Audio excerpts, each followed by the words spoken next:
best, but my best wasn't good enough. Podcast is intended for mature audiences. The views and opinions expressed are those of the panelists and do not reflect in any way those of the podcast partners, sponsors, or affiliates. Enjoy. Boxingvoice.com. When I say I promise you, I'm gonna knock out the Gypsy King as well. DAZN Productions. How am I gonna let this little skinny spaghetti hitman make me? Boxingvoice.com. Numbers don't lie, and I'm that guy. And I'm the dog of the business. When I stepped on the scene, I said I wanted this though. I said I wanted that though. Boxingvoice.com. You know, so I'm still on a mission. But I'm gonna chase his ass all the way up there. I told him it's an easy fight to make. Some of them like it, some of them don't. Boxingvoice.com. Welcome back, ladies and gentlemen. Welcome back to another preview and prediction show. Today we're discussing the super fight between Manny Pacquiao, the legend, 8 divisional world champion versus 2-time, once unified Super WBA regular, I guess I can't say regular, Super WBA champion Keith one-time Thurman putting his title on the line versus Manny Pacquiao.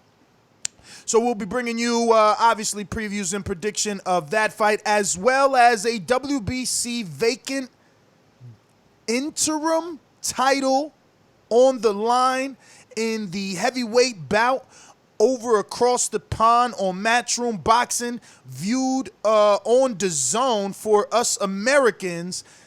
Oscar Rivas will be taking on Dillian Whyte of the UK.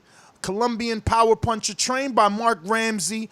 You most know Mark Ramsey for training Artur Szpilka, Lucian Bute, and others. Can't forget the man that upset Kovalev. What's his name? Elder Alvarez. And then we'll be discussing the return of Teofimo Lopez, the young Honduran taking the boxing world by storm on ESPN. And then we have to talk about Sean Porter, Earl Spence, and are they going to fill that void? Will they be stealing that not Manny Pacquiao, but Canelo date, right? I mean, it's rumored September 28. Why not just go 2 weeks earlier and try to get that Mexican Independence Date? But on the undercards, we have to discuss Yordenis Ugas taking on the undefeated Omar Figueroa Jr., Lipinets and John Molina, which will be a war. The return of Nery versus Juan Carlos Payano, the Dominican. That's also going to be a very fun scrap. You got Caleb Plant back in action versus Mike Lee.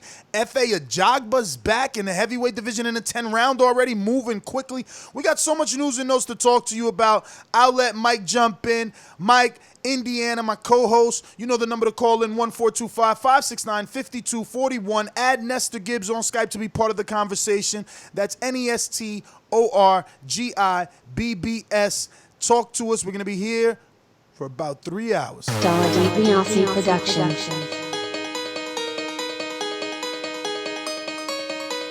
I speak it, believe it, receive it. Speak it, believe it, receive it. Boxingvoice.com. So when I stop him, y'all gonna say he was too weak. Oh my mic. He stayed out for 47. A man stand up for what he believe in, and when you stand up for what you believe in, you accept whatever consequences come behind it. Boxingvoice.com. Yo, welcome back everybody in the TBV universe, back with another one. Yes, it is Flagship Thursday, and I do have my pen and paper for all the predictions. We have the Fox pay-per-view with Keith and Manny. Can Manny turn back time, or can he show that follow time is not a factor? Or can Keith Thurman, one time, come back to that one-time guy we always knew? Also, across the pond, we got White and Rivas for a WBC heavyweight title. It is an interim title, but they will be fighting for that. Dereck Chisora versus Artur Szpilka. Lawrence Okolie is back in action. Richard Rackpo. Dave Allen, David Price. Big card overseas. And yes, Friday night, we do have the return of the young phenom, Teofimo Lopez, man. We got a lot more to talk about, but let's go ahead and get into it. Well, obviously, let's start at the main event of the weekend. Keith one-time Thurman, Manny Pacquiao, pay-per-view on Fox. Second of its kind for Pacquiao. Earl and Mikey have done a pay-per-view on Fox, and this is the first time for Pacquiao. His last pay-per-view with Broner was on Showtime, correct? Correct. Yeah. Yep. I'm about Okay. that on Showtime. So this will be his first one, and we'll see how many numbers Fox can do. Errol Spence, Mikey Garcia aren't known to the casual fan as well as Manny Pacquiao. Now that Pacquiao and Keith One-Time Thurman will be on this stage that is Fox for this pay-per-view, I'm wondering just how much can these two men eclipse the pay-per-view numbers of Earl and Mikey Garcia. Obviously, I'm putting a lot of that weight on the shoulders of Manny Pacquiao. And obviously the shoulders of Fox and the platform, all the promotion that they've been doing.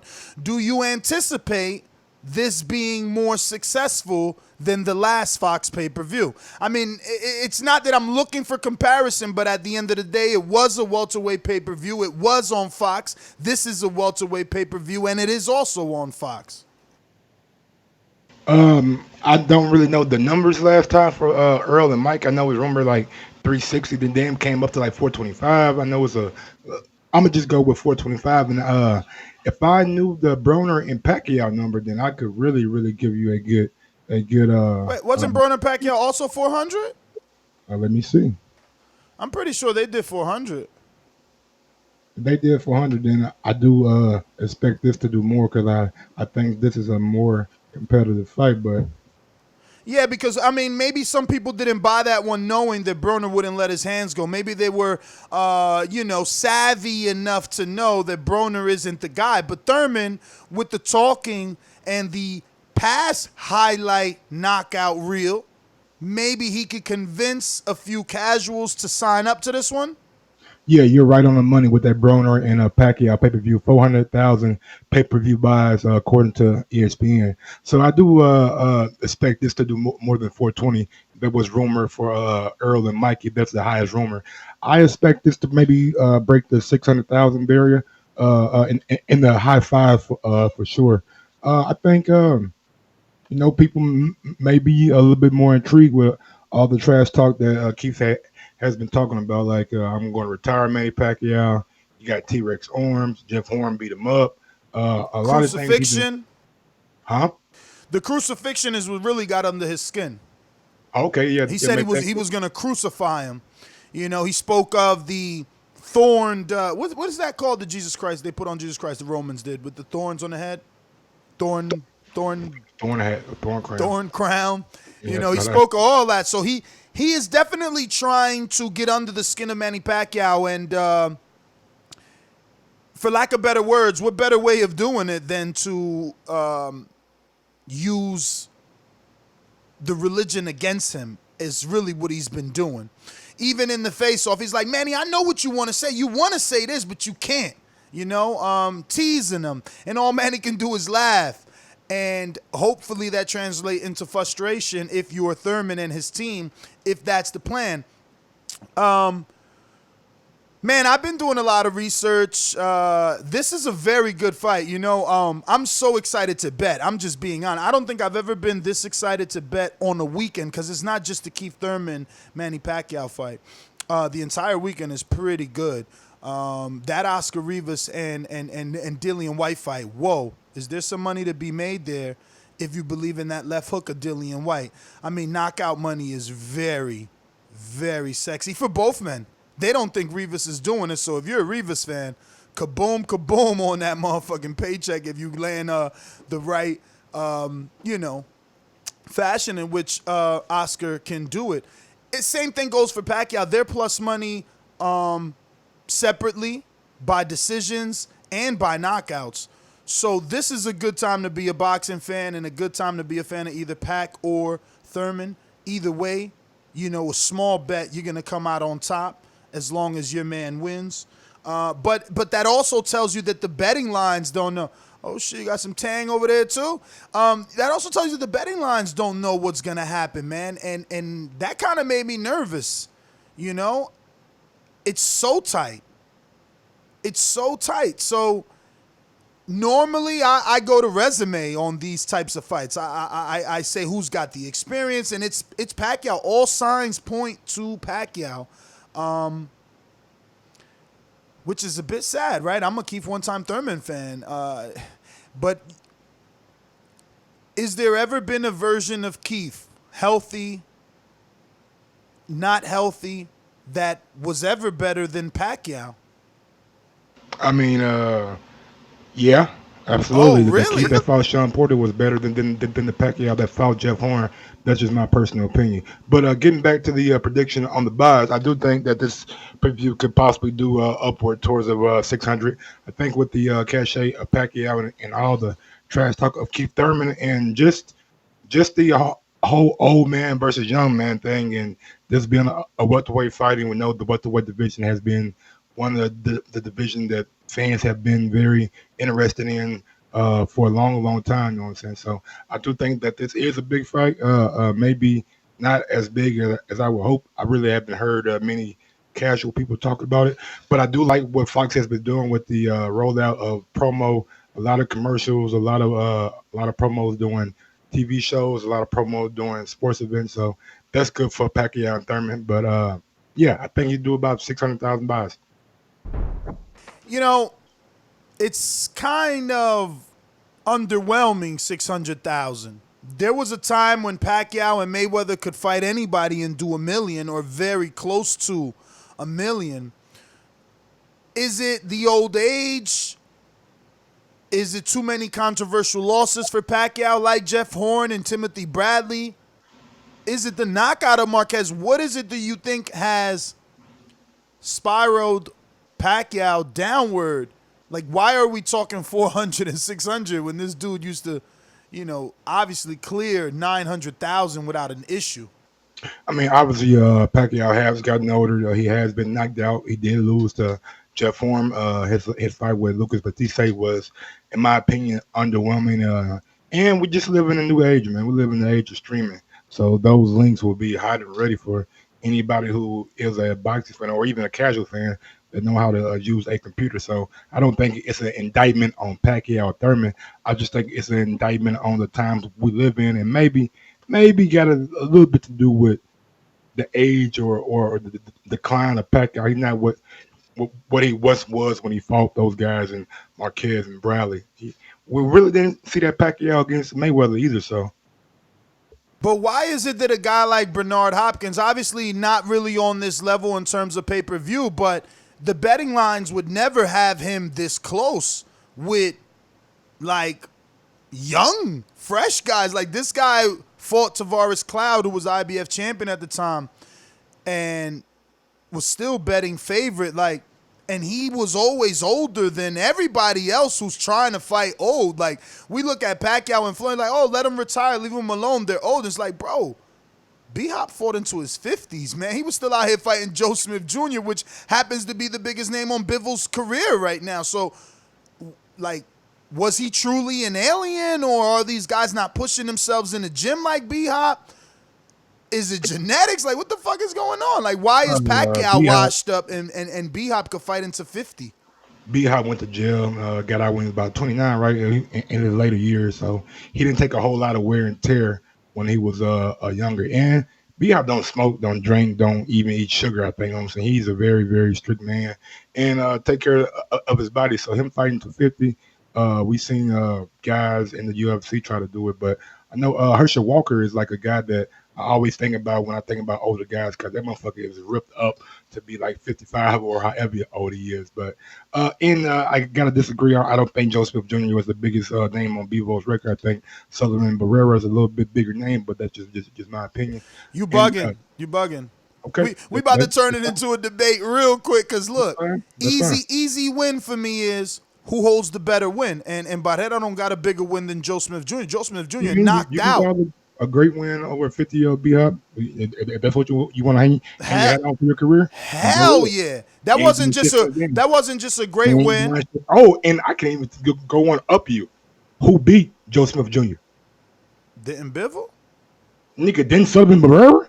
Killed him. All right, after killed him. After he beat B-Hop, motherfucking he beat Sullivan Barrera beat him. You want to go again? You want to go here? That just makes it even, though. No, it don't. One still holds a better win. It's not even close to being even. If you beat B-Hop the legend, Nigga, I beat you. Nigga, I'm a legend now. Fuck your legendary status. I can see you looking at it that way, but I guess. No, you're right. Let's get back to one time in Manny Pacquiao. That's why we're here. Joe Smith Jr. and fucking Southern Barrera, they ain't even the cream of the crop. Yeah, man. I'm gonna go ahead and make my prediction. I'm going Pacquiao.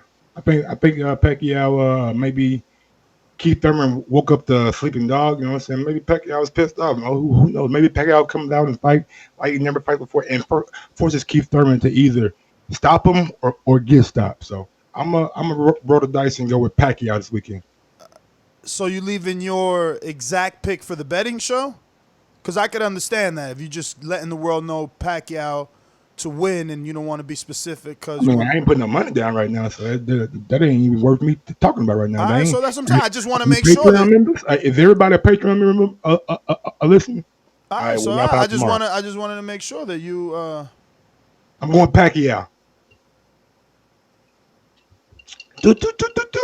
Let's go, baby. So I'm going Keith one time Thurman. I just have to make sure, you know what I'm saying? Yeah, put me down for Keith one time Thurman.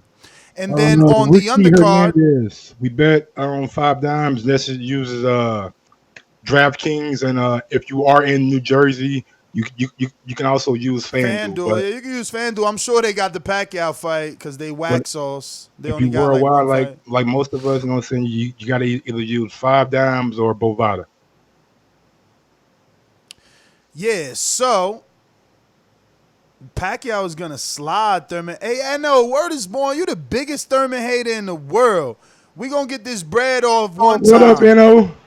We gonna get this bread off one time, man. That's all goody. So let's get to the undercard. The supporting card is Yordenis Ugas versus Omar Figueroa Jr. Now, this is a strange fight. As a hardcore, I know that Ugas is on a hotter route than Omar. Omar's career has been kind of up and down, not only or similar to his weight. He hasn't been able to keep it going, whether it's weight fluctuating or hands breaking, injuries. But in certain places, people have Omar as the leading name, meaning Omar Figueroa Jr. versus Yordenis Ugas, instead of Ugas versus Figueroa. Even on some betting sites, he's pretty close. And I'm wondering, since Ugas already had those 3 losses, now he just got another loss. Is he just here to give Omar a name in that welterweight division? Because Omar is a Mexican-American, born in, Walesko, Texas or something? Like, they can use him. They've always wanted to use him. Remember, he was supposed to fight Broner in the PBC inaugural or Showtime roll-up, and then he got a DUI. You see how they still using DeMarco, you know? I don't know, man. But when it comes to skill, it's hard to even, for me to, like, really predict this fight because I haven't really seen Omar Figueroa as a full-fledged welterweight. When he was in the lower divisions, 130, 135, he was a kid that let his hands go. Very untraditional in terms of style. Ambidextrous. He would switch both ways. He wasn't traditionally technical. And I don't know. I think any version of Ugas probably beats Figueroa, but Ugas being Cuban doesn't let his hands go that much, and Omar does do that. They're pity-pat punches, but he really does let his hands go. A healthy Omar, right? Like an in-shape Omar will throw at least 1,000 punches around. I don't know what we got, man, so I don't even know when the last time I seen Omar Figueroa in the ring, to be honest with you, so it's hard to tell what we got with him. Somebody said he's not Mexican. You're crazy. I'm about to Google that. You're bugging. I seen Omar Figueroa whoop the shit out of, I believe, Robert Guerrero. Really put his hands. I think really did Robert fight after that fight? And he fought John Molina, but you see, they giving him small dudes. Like if I complain about Crawford, or not complain, but criticize Crawford, then I can criticize Figueroa because like the fights that he's getting, they're not at their natural weight. Like, you know, okay, him and DeMarco was better because they both were at least 130 pounders, but none of these guys are welterweights. Ricky Burns, DeMarco, Guerrero was the first true welterweight, but at the end of his career, and you know, no, he didn't retire Guerrero because Guerrero's come back to get 2 wins after that. So I don't know, man. It's better for him. Yeah, it's better for him, but it's Guerrero at the end of his career, and then it's John Molina, and he went a decision with John Molina. I don't know. Ugas has been in there with Porter, you know. He's a bit of a dog, you know, but it's the activity, you know. What are you gonna? How are you gonna pick it? Yeah, Omar. Not even. I ain't even got to think about it that long. Really? You gave Ugas more of a shot versus Porter, didn't you? I think I thought he beat Porter. I thought he got up for that fight. I don't think he will get up for this fight. I've seen him Ugas a couple times. I've seen a couple. All right, let me tell you some things, Mike. Even though this ain't the betting show, some information you need to know before you make your decision. Ugas was training alongside Islandri Lara this time around. Lara's training for the fight with Ishmael Salas. He left Ronnie Shields. Yep. I seen that Ugas posted like, yo, you know, my man, my brother, you know, we training together, yada, yada, yada. So who knows? I thought that could have been the motivation. Lara lost his last fight too. Yeah, no. It's not about Lara losing, but you know how it is, right? Like, obviously you went to the gym with and without someone, right? So when you go with someone, it's more motivational. Like you get pushed, no? I mean, not really. Oh, wow. Okay. No, when I go to the gym, I know the goal is not getting knocked the fuck out and not being embarrassed in front of everybody. And that's my drive. I don't need somebody else to be there and rah me on.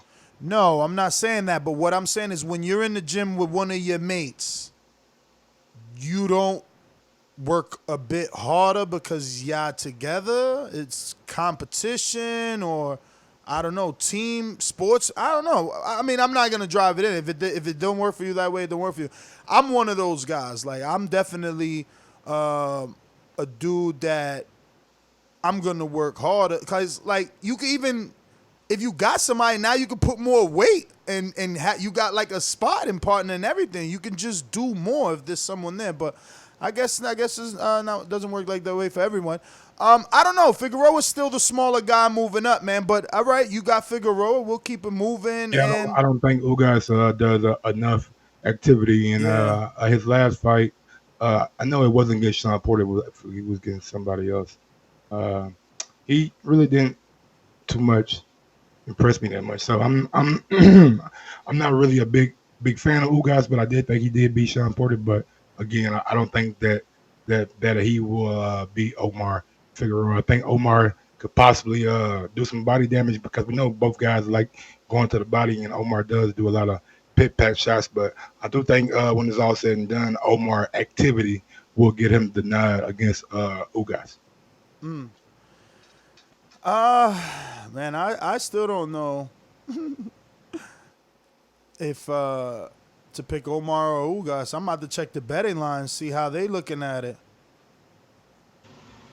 We got Sergey Lipinets. Wow, Ugas is the favorite, bro. Yeah, big time too. He should be the favorite. No, but he's like a big. He's minus 550, 530. Yeah, that's money made. That's I like that. They fucking up. Wow. Boy, they fucking up. I'm gonna rob these niggas. Let's go. Sergey Lipinets versus John Molina. Again, Lipinets by I want to say by stoppage because I like Lipinets, man. He been kind of on a roll since Mikey Garcia beat him up. I mean, Molina's been in a lot of wars, but he's gonna push Lipinets like never before, for real. Yeah, I'm telling you, Lipinets gonna push back. No, I'm sure it's gonna be a war, but that's the thing is, can Lipinets keep it clean and not get touched up? Like Molina even took fucking Lucas Matisse to war, you know? I think at this stage, Ruslan too, right? Didn't he fight Ruslan too, John Molina? But I know at this stage of his career, he's not a better fighter than what Lamont Peterson was, and that who is the person Lipinets stopped his last fight. So I fully expect Lipinets to stop John Molina Jr. also. Bruh, it's so crazy, man. Years ago, a guy like Molina, I would have wrote him off, but like he just knocked out Ivan Redchak, who just beat Devin Alexander. Exactly. These dudes are still relative. That's why fighter A beating fighter B doesn't mean he could beat C. Man, Lipinets, he's been in there with Mikey. Who's got power that he's been in there with? Because Molina does have that. Yo, Molina with all the losses he's got, my man's been able to get some wins on some decent fighters by knockout. You know, former champion Mickey Bay knocked him out. I believe he knocked out Hank Lundy years before Crawford. Knocked out Hank Lundy in the 11th round, losing every round, knocked him out. Same thing with Mickey Bay, losing every round, knocked him out. Now, those are old knockouts. Those are old ones. You know, he had that fiasco with Broner where he just really didn't let his hands go. War with Provatnikov. Damn, it's been a while since he got, except for that Ivan Redchak. That's what I'm saying. You can never count this dude out. But Lipinets is the better boxer, fresher, younger, and more skilled. I'm going to go Lipinets for sure. And I'm going to look for Molina to test him for sure, though. I think we're going to see Lipinets, you know, get buzzed in this fight at least. And I don't think it would be a. He's a huge favorite. I don't think it would be a knockout. I think the ref will have to jump in and stop because we all know that John Molina is pretty tough. And I'm not expecting like a knocked out cold, but I think just the overall being buzzed and the activity of Lipinets might persuade the ref to jump in. Luis Nery versus Juan Carlos Payano. I got Luis Nery by stoppage too. Let's go, Luis. Yeah. I mean, that's the obvious pick because he's the hot guy. But Payano's gonna push him too. Payano had like 3 fights maybe with Rashid Warren, who doesn't have the power of Luis Nery. I think Juan but Carlos he's there for a test. He's definitely a good test. Eddie Hearn fighters. Who the fuck did he fight? That was Eddie Hearn. What'd you say? You sounded so much. Talk straight into the mic, champ. What? I said Juan Carlos Payano fought one of Eddie Hearn fighters. Recently? Yeah, I believe so. Hold on one second. I got you. I'll just screen share it here, champ. Make this more interactive. Here go. We got Juan Carlos Payano. He's 21. Wins 9 KOs, 2 losses, 1 by KO. Most recently, he's got a unanimous decision in an 8-rounder versus Damian Vasquez, and he lost to Nayo Inoue in the first round of the World Boxing Super Series, and that was in October. He just ain't got the power to keep Nery off of him. I mean, this is why BoxRec, I remember people used to clown me for using I mean, as soon as I went here and BoxRec reminded me that this man only has 9 wins by KO, he's not going to be able to keep Nery off of him. There's just no way. You know, he had wars with Rashid Warren, who doesn't have that power. And he went 24 rounds with Rashid, not 36 like I thought. But that means he couldn't stop Rashid. He won't be able to keep Nery off of him. Nery should stop him. So, yeah, that's my pick. Yeah, man, I got Nery too. You know what I'm saying? He's hot. Got a big knockout on the last Fox pay-per-view, so he's back to do it again. Big ups to him. Fox, now this card right here, kind of different card, but the same kind of card. But this card portion of the card will be on free TV, Fox. So they'll give you like a little foreplay before the big bang. You know what I'm saying? So they ain't even open up no prop bets for Caleb Plant, bro, and he's super duper wide to win this shit. Bro. Yeah, super wide to win. It's like there's no money, and I wonder if that is gonna translate to no interest. I wonder if Mike Lee shit is pissed off. Can he bite down and do something? But I ain't picking him. You know what I'm saying? Hell no. No, man. I never seen Mike Lee fight. Have you? Hell yeah. Mike Lee ain't even like John Molina, right? The way you thinking like he's old and done. Like Mike Lee ain't even there. It's too late for Mike Lee to have a John Molina career. He'll never get in the ring with the level of opposition that Molina has been in with. Molina been rocking for years with top How old is level. Mike Lee? Bruh. How long has he been listen, around? man, Mike Lee, I don't know. I'm going to Google him. But let me just tell you, Mike Lee was a top-ranked creation, man. Man, I ain't never heard of this nigga. What? The Subway dude? This the Subway dude. That's the only y'all. I still haven't seen a fucking Subway commercial he on. He fought in Chicago, you know. He's a Chicago guy, I believe. But here we go. We're screen sharing. Mike Lee, 21 wins, 11 by KO. Remember, Payano only had 9, so this guy's got 2 more than Payano by KO. He is how old here? Where's his date of birth? 6 feet tall. Date of birth is 87. So what's that make him? 31. If he's about 31, 32. 31. All right. I mean, look, Caleb Plant is 18-0, and he's already got, 2 decent wins? And Mike Lee has none. I mean, look at these names, bro. Look at how many fights BoxRec didn't even give him a star for. Look at this. 7-3, 6-3, 6-5, 11-8. Come on, champs. Yo. But this is, they got to give Caleb a...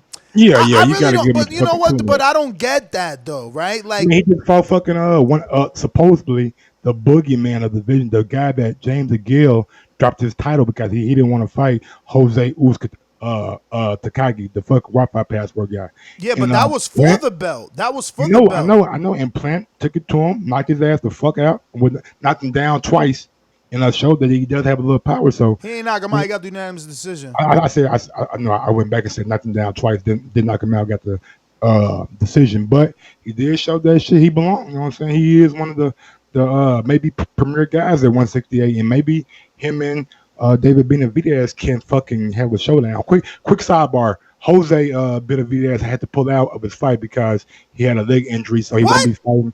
Yeah, he won't be fighting Luis Collazo.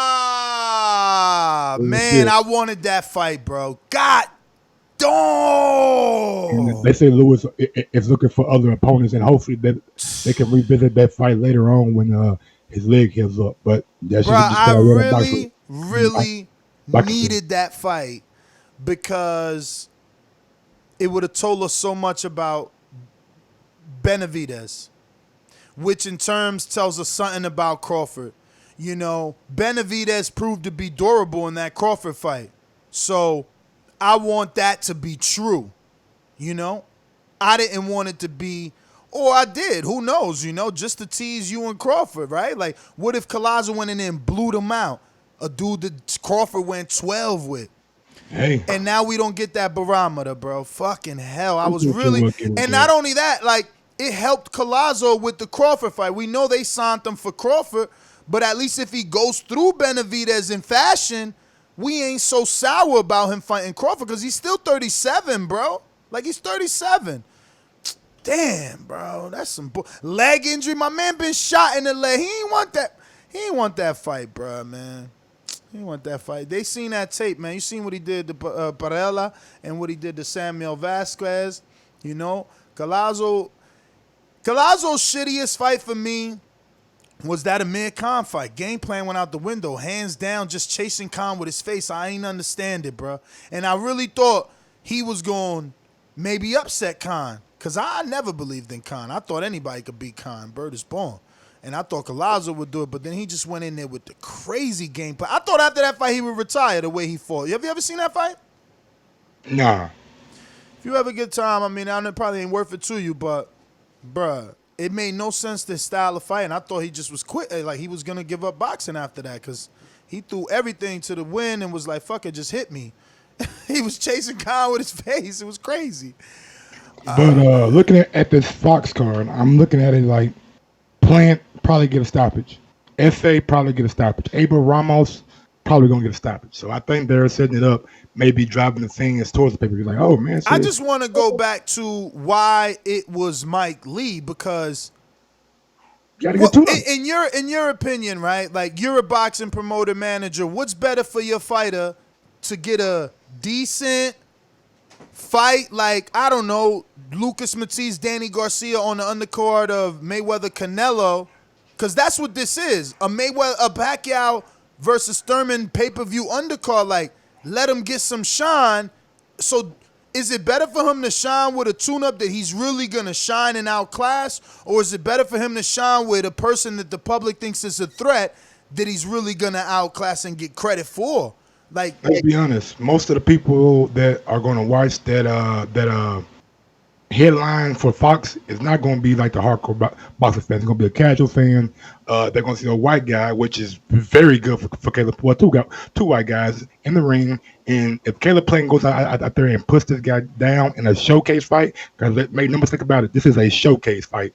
They want him to look absolutely spectacular on the undercard of Thurman and Pacquiao. So if Caleb Plant is able to go out there and do this, maybe his stock rises, and I'm thinking that's what Al Heyman, PBC, is banking on.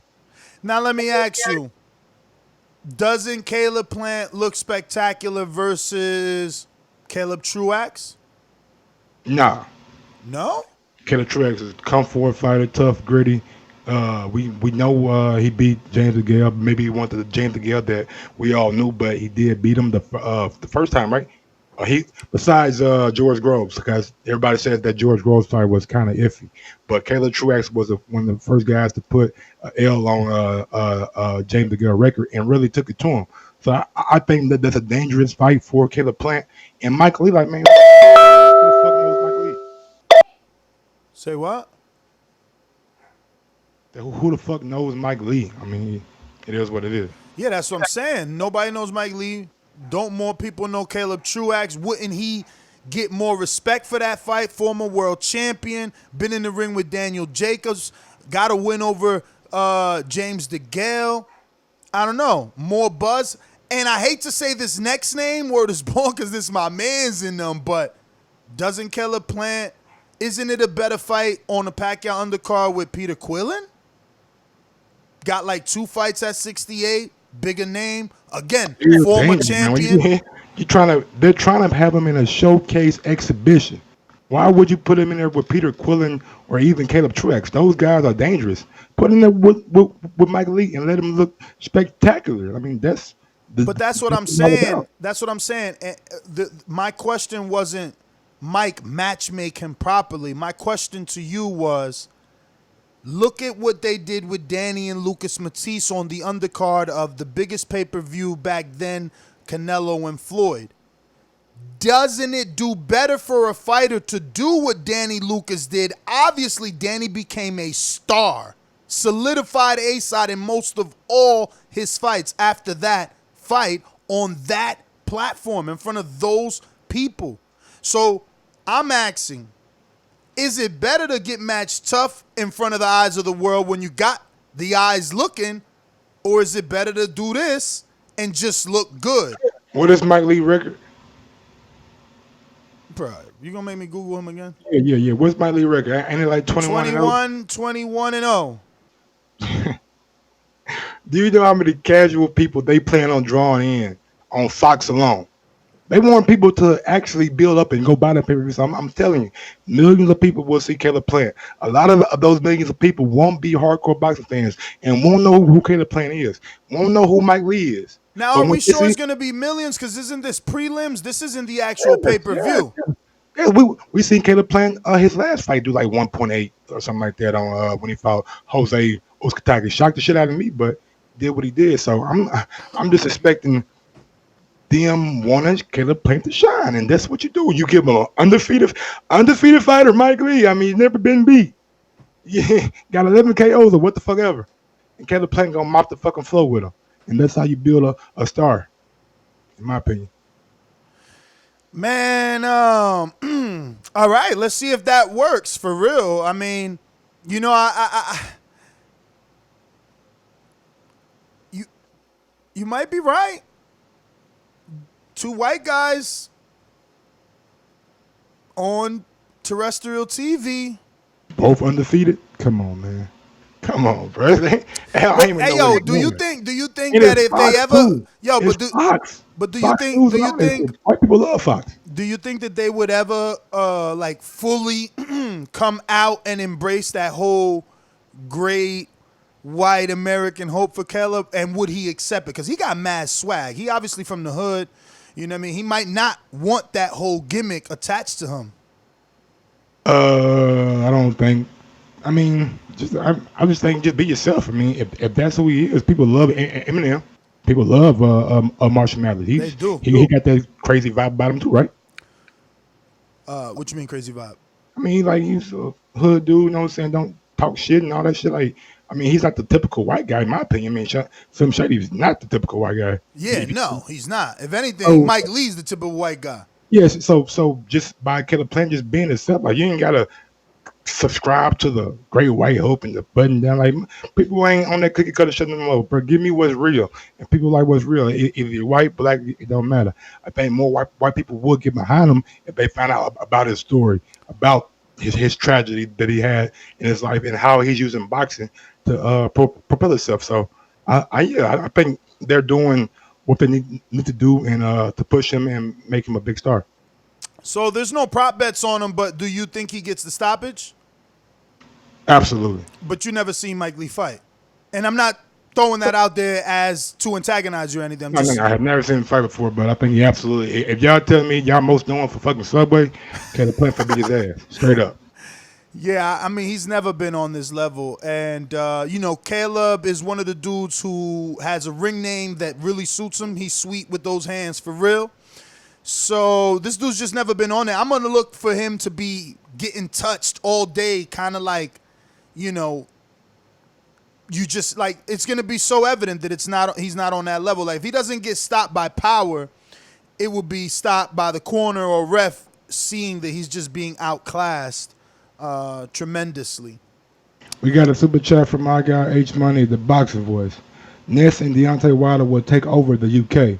Hashtag money challenge. I mean, hashtag money. Hashtag challenge. I got the zone money. Shout out to H Money, man, for the super chat. He's helping me and others are helping, you know, TBV maybe do this Deontay Wilder London trip. He's going to be in London for like 3 or 4 days, and he's allowed us to tag along. Obviously, we got to fit our own bills, so we're trying to see can we do it. If you're interested, you can head on over to patreon.com/ThaBoxingVoice. Check out the post and read all the details if it suits you. Mike, what is next on the card? Efe's back, right? Yeah, Efe should get a knockout. I don't never know. I never heard of Ali. Before. I never heard of this dude. Let me see what Jeffrey says. He probably got like 15,000 losses. Look this nigga up right Ali Eren Demirezen. Ali Eren Demirezen, whoever that is. About to find that right quick. Yeah, he 11-0. 10 KOs. He's solid. Oh, he's solid? He from Germany. From Germany. Number 1 in Germany. They put some respect on his name. 33 in the motherfucking world. No. He's number 1 in Turkey. He's number 1 in Turkey. Bad. A flag is flat. But he number 33 in the world, though. Step up, dog. It might be a little interesting right here. Let me see. Yo, where they found this dude?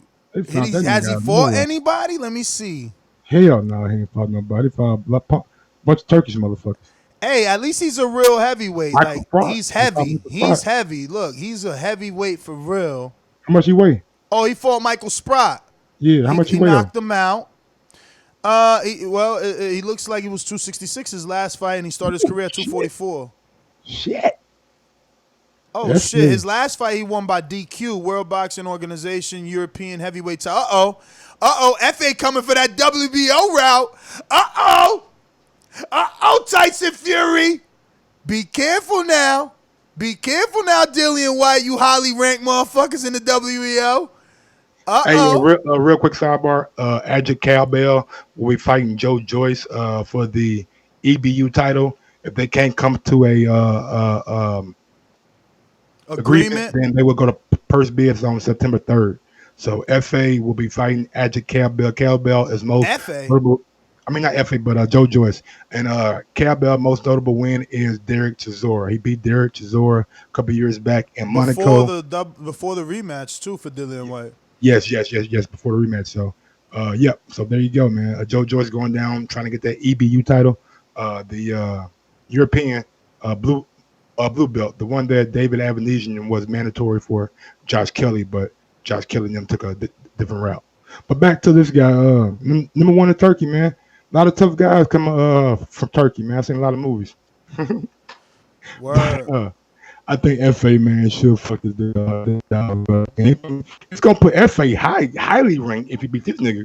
He's gonna be in the top, maybe top 25. Bro, how does dude get ranked 30 and he ain't fought nobody but Michael Sprott? I mean, shit. I can't even Yo, say that, look, like he ain't beat nobody. Bro, he ain't even ever fought an undefeated fighter. Like this, he going into his first undefeated fight. Fighter, man. He fought that nigga Alexander Popovic. He was 2-0. What? Where you see that? They're still fighting, you know? Hey, he took somebody else, nigga. Don't disrespect him. Did he get a star for it? He didn't get no star. Let's see what Efe looking like. Let's see if we was Turkey, if we was from Turkey, would we be looking at Efe like, who the fuck is he? Let's see. Who is Efe fought? Yeah, from everybody. Amir Mansour, Curtis Harper, but that's the dude that walked out. Hey, he a legend. He's a legend forever. So Efe ain't really got shit either, except Amir Mansour. But Amir Mansour's a great name. A great name to have, like, within, whatever amount of fights this is, 10 fights. Amir had them goddamn boots on that was fucking low cut, man. Them fucking like workbooks when he was out there boxing. He wasn't trying to win. Yeah, but that's still a big name in no 10 fights. When the nigga was, bro. Go back and watch that fight, man. Amir Mansour barely looked like he could walk, nigga, let alone box. My nigga was just flopping all over the fucking ring. Like, bro, he ain't got no balance. What's going on? And Efe took him out. I mean, he did what he did. I ain't just gonna say, oh man, I don't know, man. A great win, man. And I love Efe, bro. I'm one of the first guys that really got you on the nose because he was like, I'm not gonna support a guy who's for it. I mean, his biggest thing was walking on the ring, but when you see him and when you see him train, bro, hold up, champ. Go back and don't make me find the clip, bro. Don't make me find the clip, man. Mike, don't make me go back and find the clip. You won. I ain't gonna argue with you. All right, but anyway, you went down there. So I'm training, like, damn it. All right. You know what I'm saying? But Efe is the real deal. And so wait, that's what I wanted to know. So you saying that I went to see him train and you was already on the show? Yeah. I was already on him, bro. Like, Efe was one of those guys that I but I'm saying you was already on the show when I went to visit him? Because I was over there. Yeah. It wasn't that long ago, my nigga. I think it's pretty long. You was gonna see Cantu, but you went. Okay. Mike got better memory than me.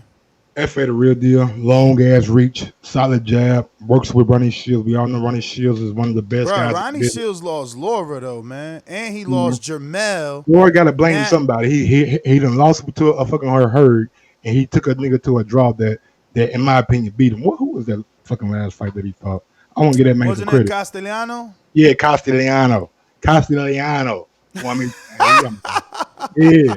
Brian petitioned the fucking WBA for the regular title. He was like, man, I beat him, man. I don't know what y'all talking about, but anyway, he had to blame somebody, and he's at the end of his career, so he's probably looking for a different change of pace. You know what I'm saying? Trying to revitalize some things, but. Who's he fight next? Who? Ramon? Come on, man. Who? No disrespect to fucking Ramon Alvarez, but didn't he just lose to fucking Brandon Rios? Oh yeah, Alvarez's brother. Yeah, like no disrespect. I'm just keeping it 100. But they give it. Come on, bro. But Laura been through the ringer. They giving him a tune-up. Oh, Mike Lee, Caleb Plant can get a tune-up because he a champ, huh? No, I'm not even saying that, big dog. What I'm saying is, you gotta leave Ronnie Shields to get better for Ramon Alvarez. You don't think Ronnie Shields can get you through that fight? Come on, bro. He just gotta blame somebody. That's all he's doing. He's going back to Ismail Salas. Oh, he looks so great. Nigga, he fight Ramon Alvarez. That's why he looked great. That's exactly the fucking storyline going to be. I'm telling you. But anyway, I digress. So, no disrespect to Ramon Alvarez, man. You just ain't on that level, man. I seen that you lost to a fat Brandon Rios who fucking Humberto Soto, uncle of the year, whooped the ass. You know what I'm saying? I'm just being real.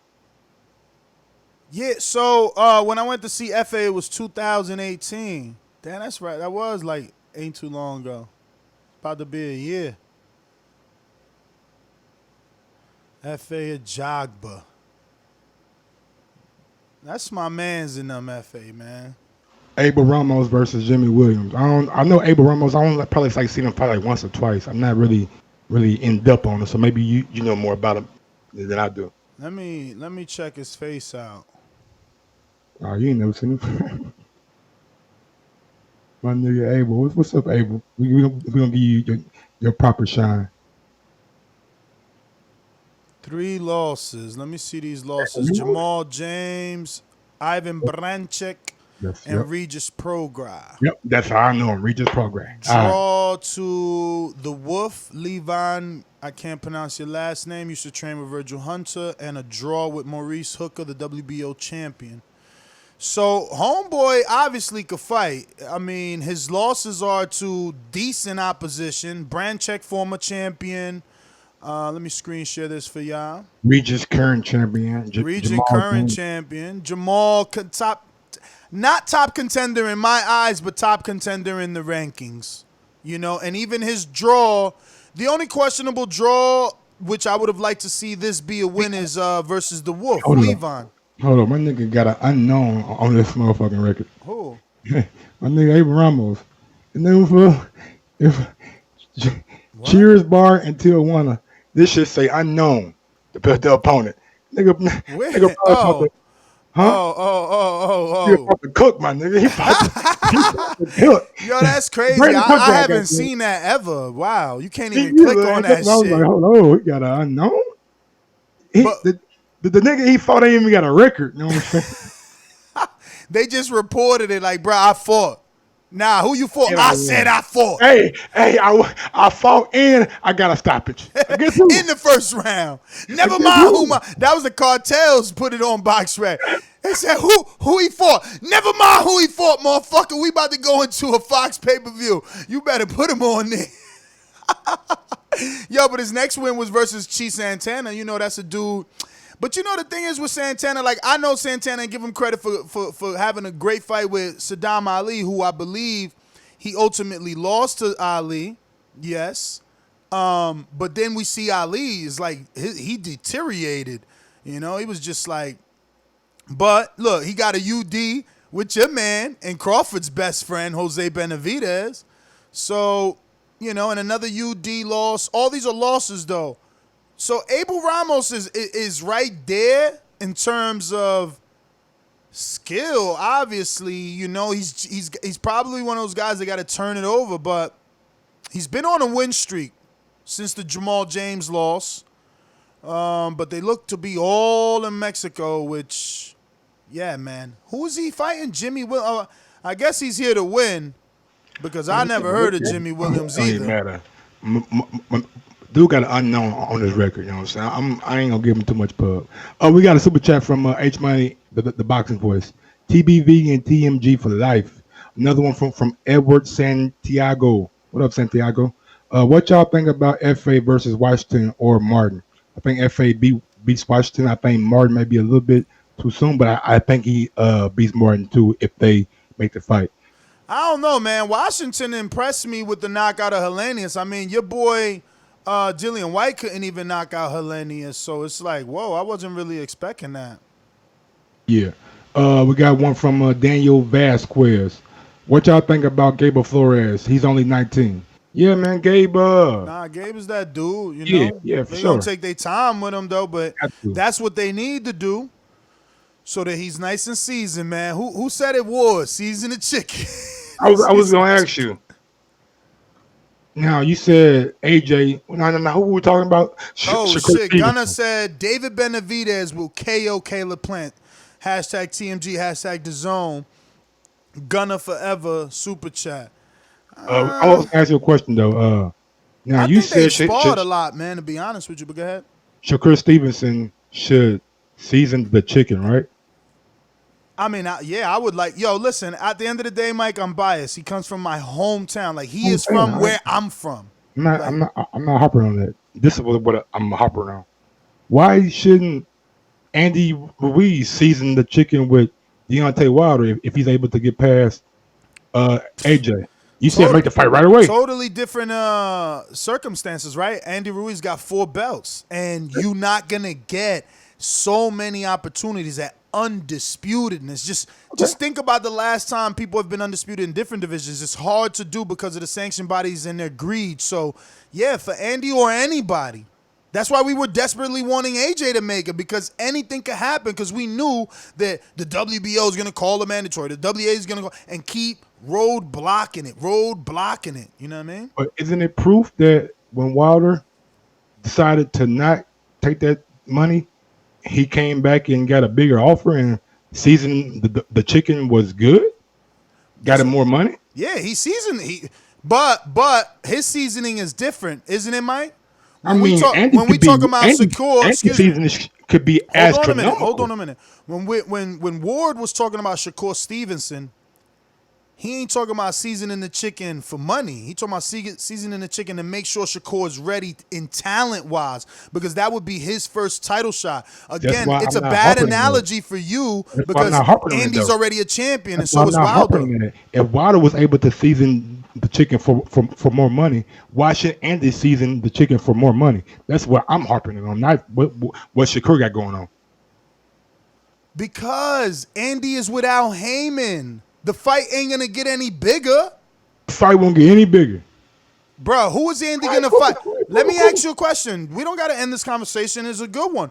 Who is Andy going to fight to make him more popular than what he would be after 2 wins over AJ? Oh, yeah, you can give him a hometown fight with Chris Arreola, and that's gonna make him bigger. Oh, absolutely. And let the record know. Let the record know that I was the first ever to say give Andy the hometown fight with Arreola. Yes, you was. All right then. But we ain't season. But that ain't making him bigger. But you changed your mind then, so you can't say you're this in that. Pick a side. Either you're fucking go right in or you season the chicken. Yes, because I seen the landscape and I see how all these sanctioning bodies started leaking rumors, and we've been getting headlines saying that he might be stripped. Absolutely. Forget an Arreola fight that means nothing and solidify your undisputedness. Yeah. Listen, you with Al, so you gonna be paid properly. You ain't gotta worry about, I need to season for more money. Because Al don't do that. Al gets you the biggest money. Al don't do that. No, I don't take my words out of context. I'm not saying Al don't season. I'm saying Al don't play dudes. Like, you ain't seeing people talking about, yo, Al offered me a flat fee for the biggest fight of my career. I'm not saying any of that. I'm saying all of that because that's what matters. If you go out and beat Chris Arreola in the hometown fight, then fuck it. Usyk, you want that challenge, nigga? I'm going to knock your ass out, too. I already beat Joshua, nigga. Who the fuck is Usyk moving up? I'm gonna beat his motherfucking ass, and then after you beat Usyk, you big time out. So wait a minute. Wait a minute. You think there's no danger in Andy Ruiz Jr. versus Alexander Usyk? Man, if Andy goes back over there and whoops Anthony Joshua's ass, there is no danger in an Usyk fight for Andy. Soon as Usyk throw the hands, I disagree. I think that Usyk is a different style. He's a boxer, mover, puncher.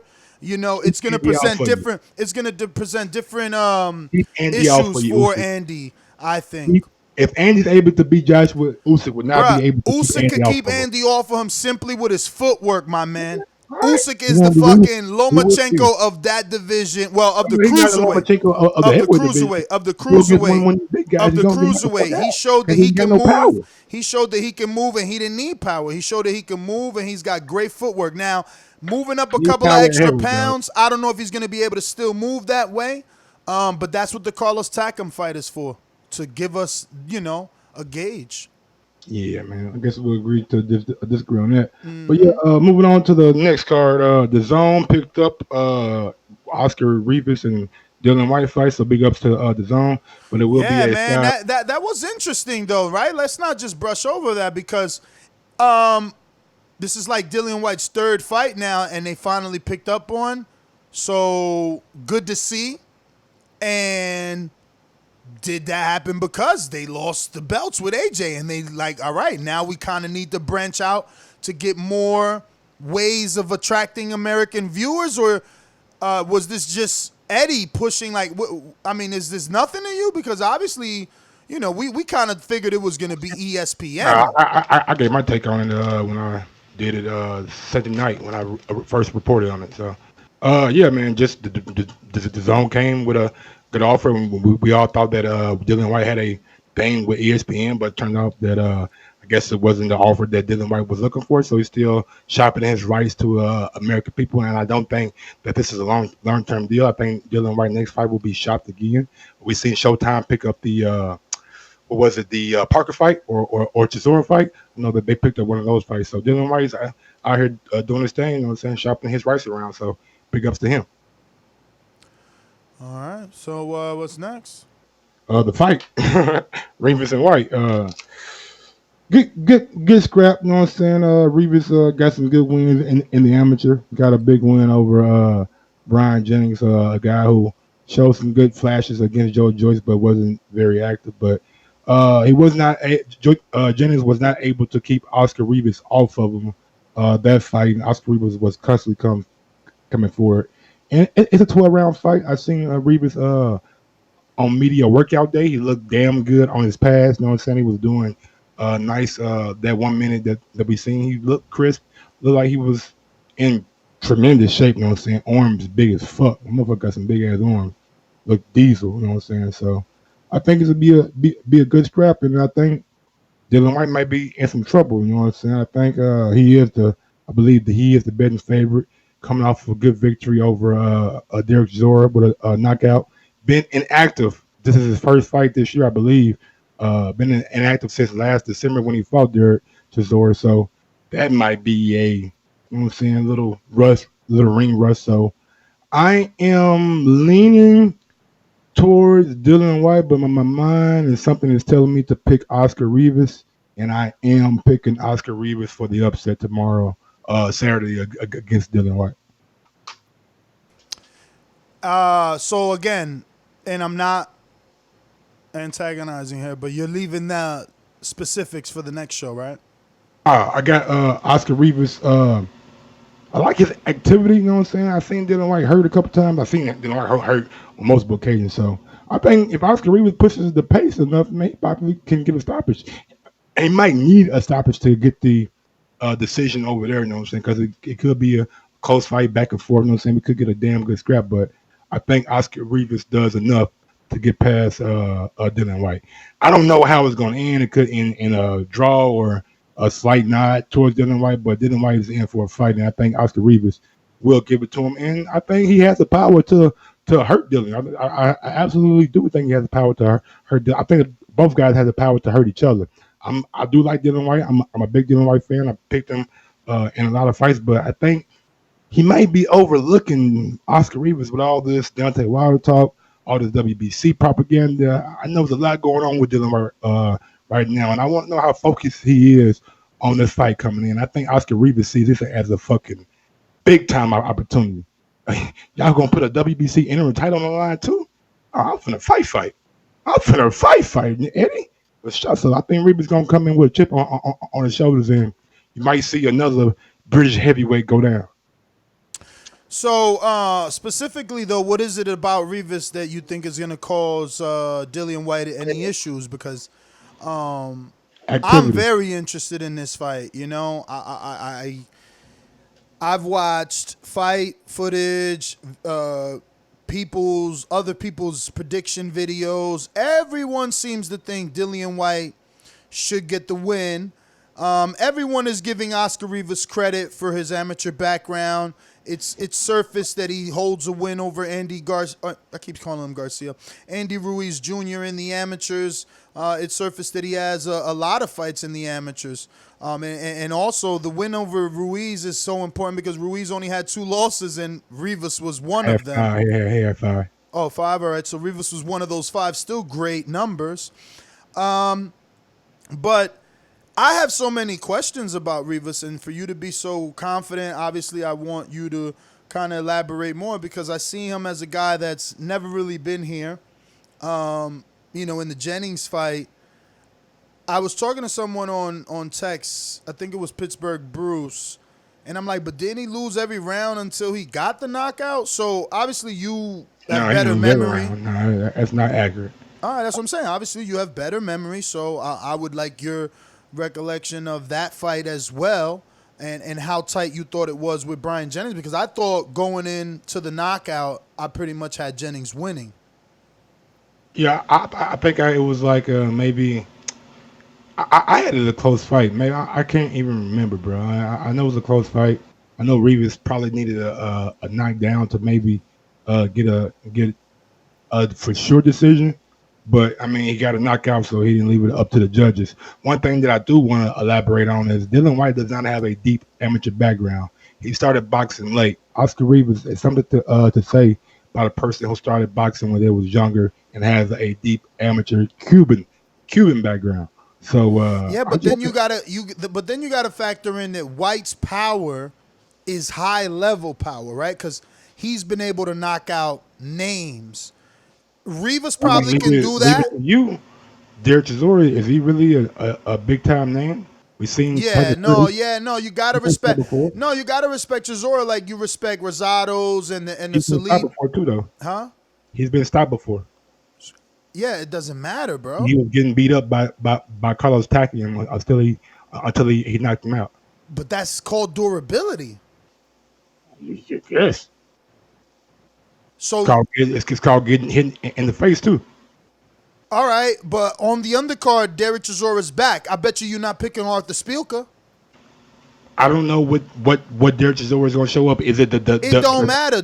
Are you picking Artur Szpilka? Dereck Chisora that fought Adrian Carbell? If so, hell yeah, I'm picking Artur Szpilka. But you don't gotta say if so. It's on the undercard. You could tell me right now. I am picking Szpilka. I don't know who I'm picking. Because you're not picking Szpilka. Maybe when I get to it, because I have a more definitive pick for you. But right now, I hear you. Well, I value Chisora. I value Chisora. Not everyone gets in the ring with everyone the way that he has. He's been in there with everyone.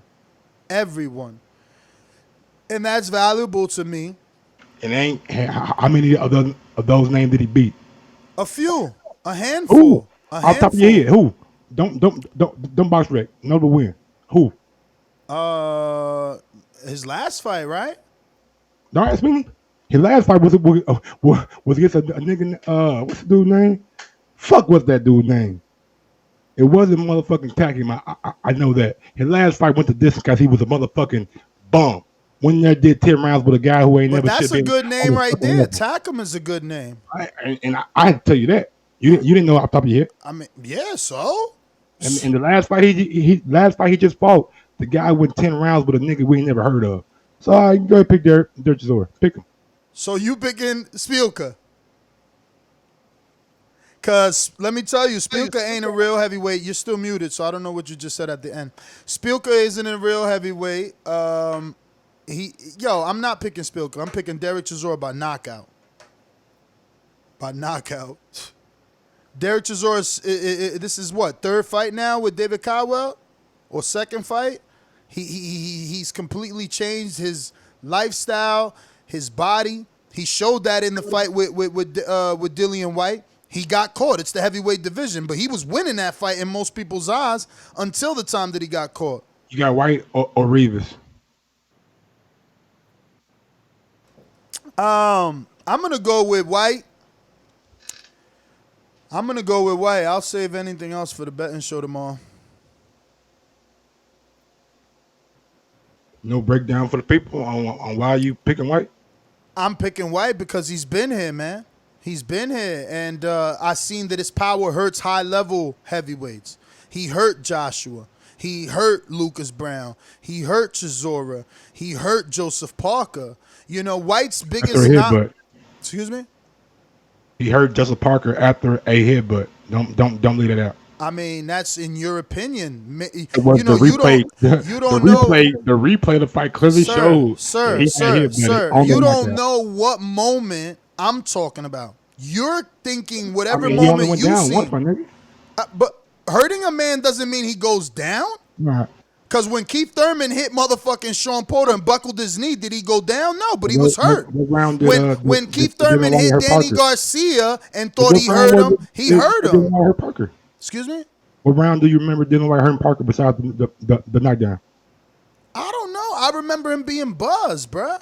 I remember that. And I remember Dillian Whyte basically hurting just about everybody that he fights, you know? There isn't enough information for me on Rivas, man. And he's a short guy, you know? I thought he was losing the Jennings fight. And listen, the Rivas pick isn't a bad pick because you could look at it like if Jennings took Dillian Whyte late, Jennings doesn't have the amateur background or pedigree of a Rivas. Jennings obviously doesn't have the power of Rivas. And Rivas beat Jennings. So I'm not saying your pick is bad. I just think that you got to give credit to Whyte for his activity. He's been active. That's gonna keep him, fresh and just I think accurate. Excuse me. He ain't fought since last. He hasn't fought since last December. That's almost half a year. Yeah, that's cool. That's okay. But he's still been active compared to any other heavyweight. So he's doing good in my opinion. And I'm gonna believe that everything that you said about the reasons that Rivas would step up to the plate because of the title and everything that it represents are the same reasons that Dillian Whyte will step up to the plate. He understands what this fight represents and what's on the line. But yeah, that's who I'm picking. Damn, Cassius Chaney back. Uh-oh. Okay, we got Dereck Chisora versus Artur Szpilka. I got Chisora by unanimous decision. He will not get a knockout this fight. He will not get a knockout this fight. Yeah, I got Chisora by knockout. He'll definitely get a knockout in the later half of this fight. And, join us on the betting shows. Like I said, there's some money to be made on this Whyte Rivas card. We've been doing early research, and we're going to try and keep that early research going throughout on Patreon. I've asked you guys to put your picks on the betting post. So check that out on patreon.com/ThaBoxingVoice and put your picks in exactly how you believe they're going to happen on that post. But yeah, I got Chisora by KO. Dave Allen, David Price will not go the distance. This fight will probably won't last that long. You know what I'm saying? Both guys are probably going to go out there and throw some leather. But, Dave Allen, man, he's a tough guy, but Price, bro, he'll probably get your ass in one of them first 4 rounds, man. If he gets your ass, it's going to be trouble. But I'm going to go with the White Rhino, you know what I'm saying? Stopping David Price. We've seen the White Rhino really does have a good beard.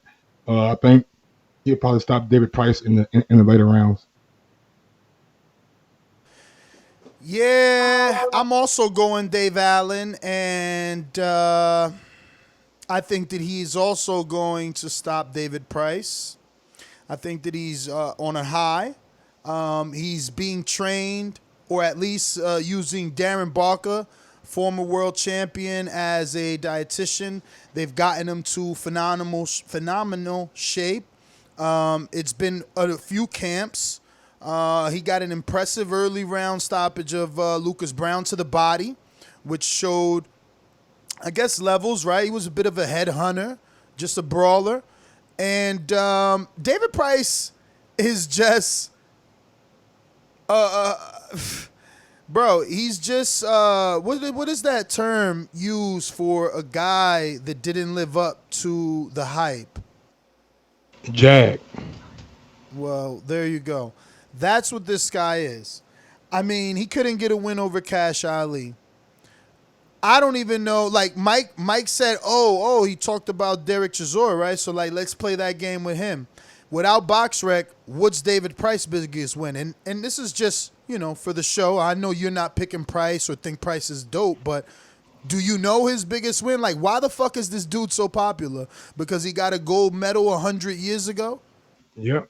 His biggest win is probably, David Price. I know he beat somebody.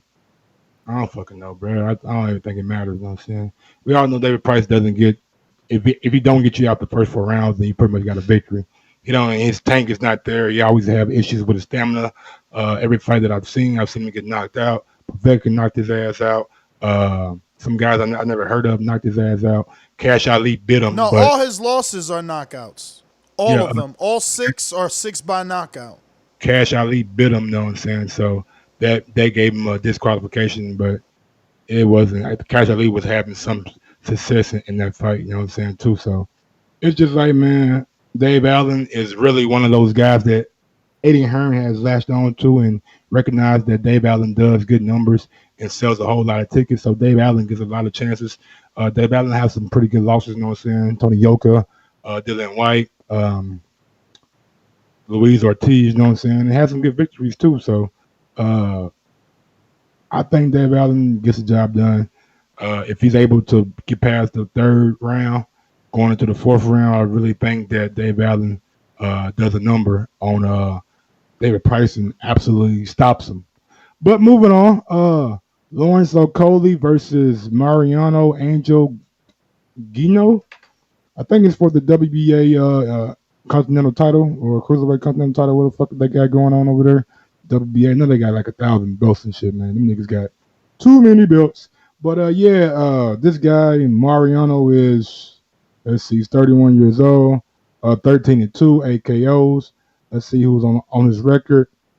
Nobody of note. Lost to 2 guys I never fucking heard of. So Lawrence Okolie by knockout. I will be picking that. Okolie by knockout. Now getting to a fight that I've been waiting to get to. Richard Riakpo and Chris Billum-Smith. Chris Billum-Smith is a damn good boxer. Kind of lacks power, you know what I'm saying? Doesn't have that pop of a Richard Riakpo, but I think that fight could possibly steal the show tomorrow. So if you are able to watch it on DAZN, please tune in kind of early because I think that fight will be a damn good scrap. But Rich Riakpo, man, we've seen this guy. This guy got some fucking power. He got some heat in that right hand, man. We've seen him knock guys out, up and coming cruiserweight. But Chris Billum-Smith, man, he's not going to be an easy fight. He's not going to be a pushover. He's not going to be one of those guys that comes to lay down. He's going to fight Richard Riakpo and probably give him the toughest fight that he's had in his whole career. So I'm excited to see if Richard can come past that. I'm not really going to pick that fight because it's, I really don't need to. Most guys don't know who Richard Riakpo is. So, but yeah, man, I think it's going to be a good fight. So definitely tune in for that fight. It would be, since you think people don't know who he is, I mean, you should make them aware, right? Isn't he signed to Dillian Whyte? Yeah, he signed to Dillian Whyte and Dean White. Their management company. What is it called? Black Entertainment or something like that? Don't get me the line. I have no idea. Oh, okay.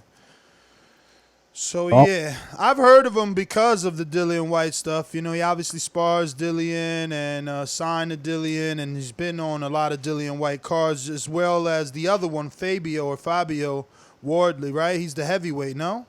Yes, he is the heavyweight, and he's on this card as well. Yes, he is. So, that's what... that's another reason that Dillian ain't about to lose, bro. You got to think about it. I watched so much on this fight, man. I did research. He kind of won me over, bro. I don't know. It's probably old news to the UK dudes, obviously, but did you know that this dude took a bullet out his leg with a pliers? I heard that story before. That's pretty dope. Not dope it's cool to get shot, but just damn, that's some fucking rugged shit to be going through. You know what I'm saying? Yeah, Trader Truth did it on IG Live. Who? Trader Truth. He's a rapper down in Houston. You know what I'm saying? Signed to Grand Hustle Entertainment, which is run by T.I. And he got shot or shot himself. What was his excuse for taking a bullet out on IG Live? He didn't say anything. The bullet was in there for like, I believe, like 6 months to a year, and he finally pushed it out. Oh, okay. It's different. Okay. Oh, so what was Dillian Whyte's story? I'm thinking the way they told it made me believe like he got shot and he, went in an alley and took the fucking bullet out. Was it another story? I don't think it was there. I think it fell out too. Oh man, yo, you see how they get you with the propaganda and the promos, but that's dope because it made me more interested in White. Like, they like, oh, he's from the gritty. Elm saying that bullet that Dillian Whyte got shot by was a recent bullet. It wasn't an old bullet. Oh, there you go. So that again brings me back to why I'm like, okay, this shit crazy. Like, they say he was from these rugged streets of Brixton or something like that. And what? I think by the time he was 18, he already got stabbed? 3 times, according to Elms. Damn, homie living that rugged life. So what he was out there doing? Like, why he was in so much trouble? I mean, just like you and me, shit from the streets. Chill, bruh. I've been in mad trouble in my life, and niggas wasn't shooting or stabbing me. I was in trouble with the law, not with my hood. You never been shot at? Bruh, like I said, I've been in trouble with the law. Niggas ain't never stabbed or shot me. Okay, well, shit, maybe you just one of them guys. I've definitely been shot at. But, yeah, man, just nigga from a part of town. That's all. Yeah, so, I'm just wondering what he was getting into. But it's a wonderful story, right? The turnaround. Shot at don't mean niggas from your hood shooting at you. No, you right. But he got stabbed in Brixton and shot in Brixton. That's like me getting shot or stabbed in North. Is there like a North Brixton or South Brixton? I mean, it could be like that kind of. No, and you're right. That don't mean that your ass from Indiana ain't ride all the way to North to shoot me and I got shot in North. You're absolutely right. I don't know, man. Whatever. It made me more interested in it. That's all. It served its purpose. That was something I didn't know and they made me aware of it. How did you find out? Was it through Elms or did you also find out like through the media? I think they said something about it on his YouTube page. Oh, okay. And that's another good thing I wanted to get to, man. Even his intro, he's upped his YouTube content and the intro for his channel. He's becoming a character, You don't think he's... That nigga Elm said White's son is 18. How old is Dillian, my nigga? 29? White's son is 18? Yeah. My son is 18. Damn, Dillian is young.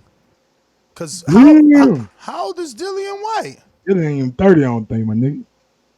Is Dillian 30? I don't think Dillian 30 at all. He may be 30. Maybe like 31 or something. Dillian out here getting it in. Wow. Hey, you gotta take care of him, man. Hey, big ups to Dillian, bro. Big ups to Dillian, bro. That's even, boy. So that's what I'm saying. That goes right in line with everything that I heard today. Like he's living a super fast life, or was. And the beauty of the story is that he's turned it around. He's 31, Mike. He's 31. So damn, that seems odd. Whoa.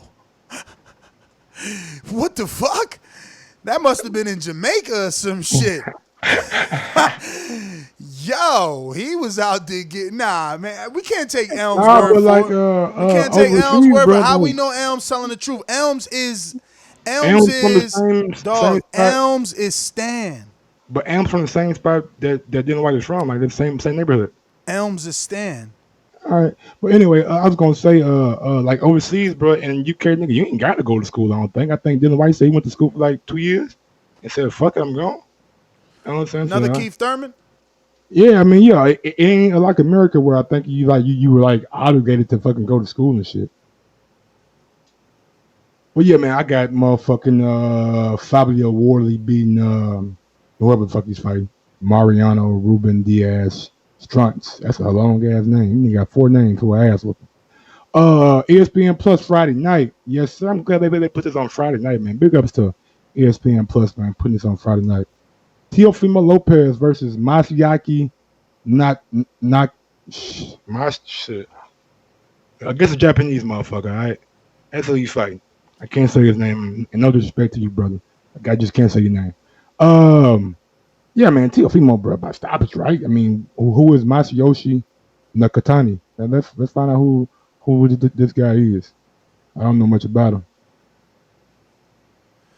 Yeah, man. I never heard of this dude, bruh. 18-0 with 12 KOs.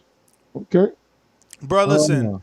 Top Rank has the best matchmakers in the game. You can ask anybody that. He's number 1 in Japan and number 8 in the world. Let me ask you something.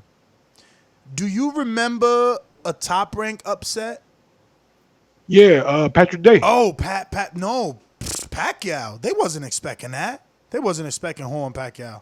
Oh, yeah, Juan Pacquiao, Patrick Day. It was one more, too, what should have been fucking Ray Robinson and fucking Kowalski, but we ain't going to go down that route. It was one more that I know it was upset. Oh, yeah, Dog Bay and Neverete. That's right. Yeah, I mean, well, wait a minute. Was Navarrete an upset in the eyes of their matchmaker? Isn't Navarrete with Top Rank, and isn't he the Mexican? Could be right. He's more of the draw. Like, he's got the upside.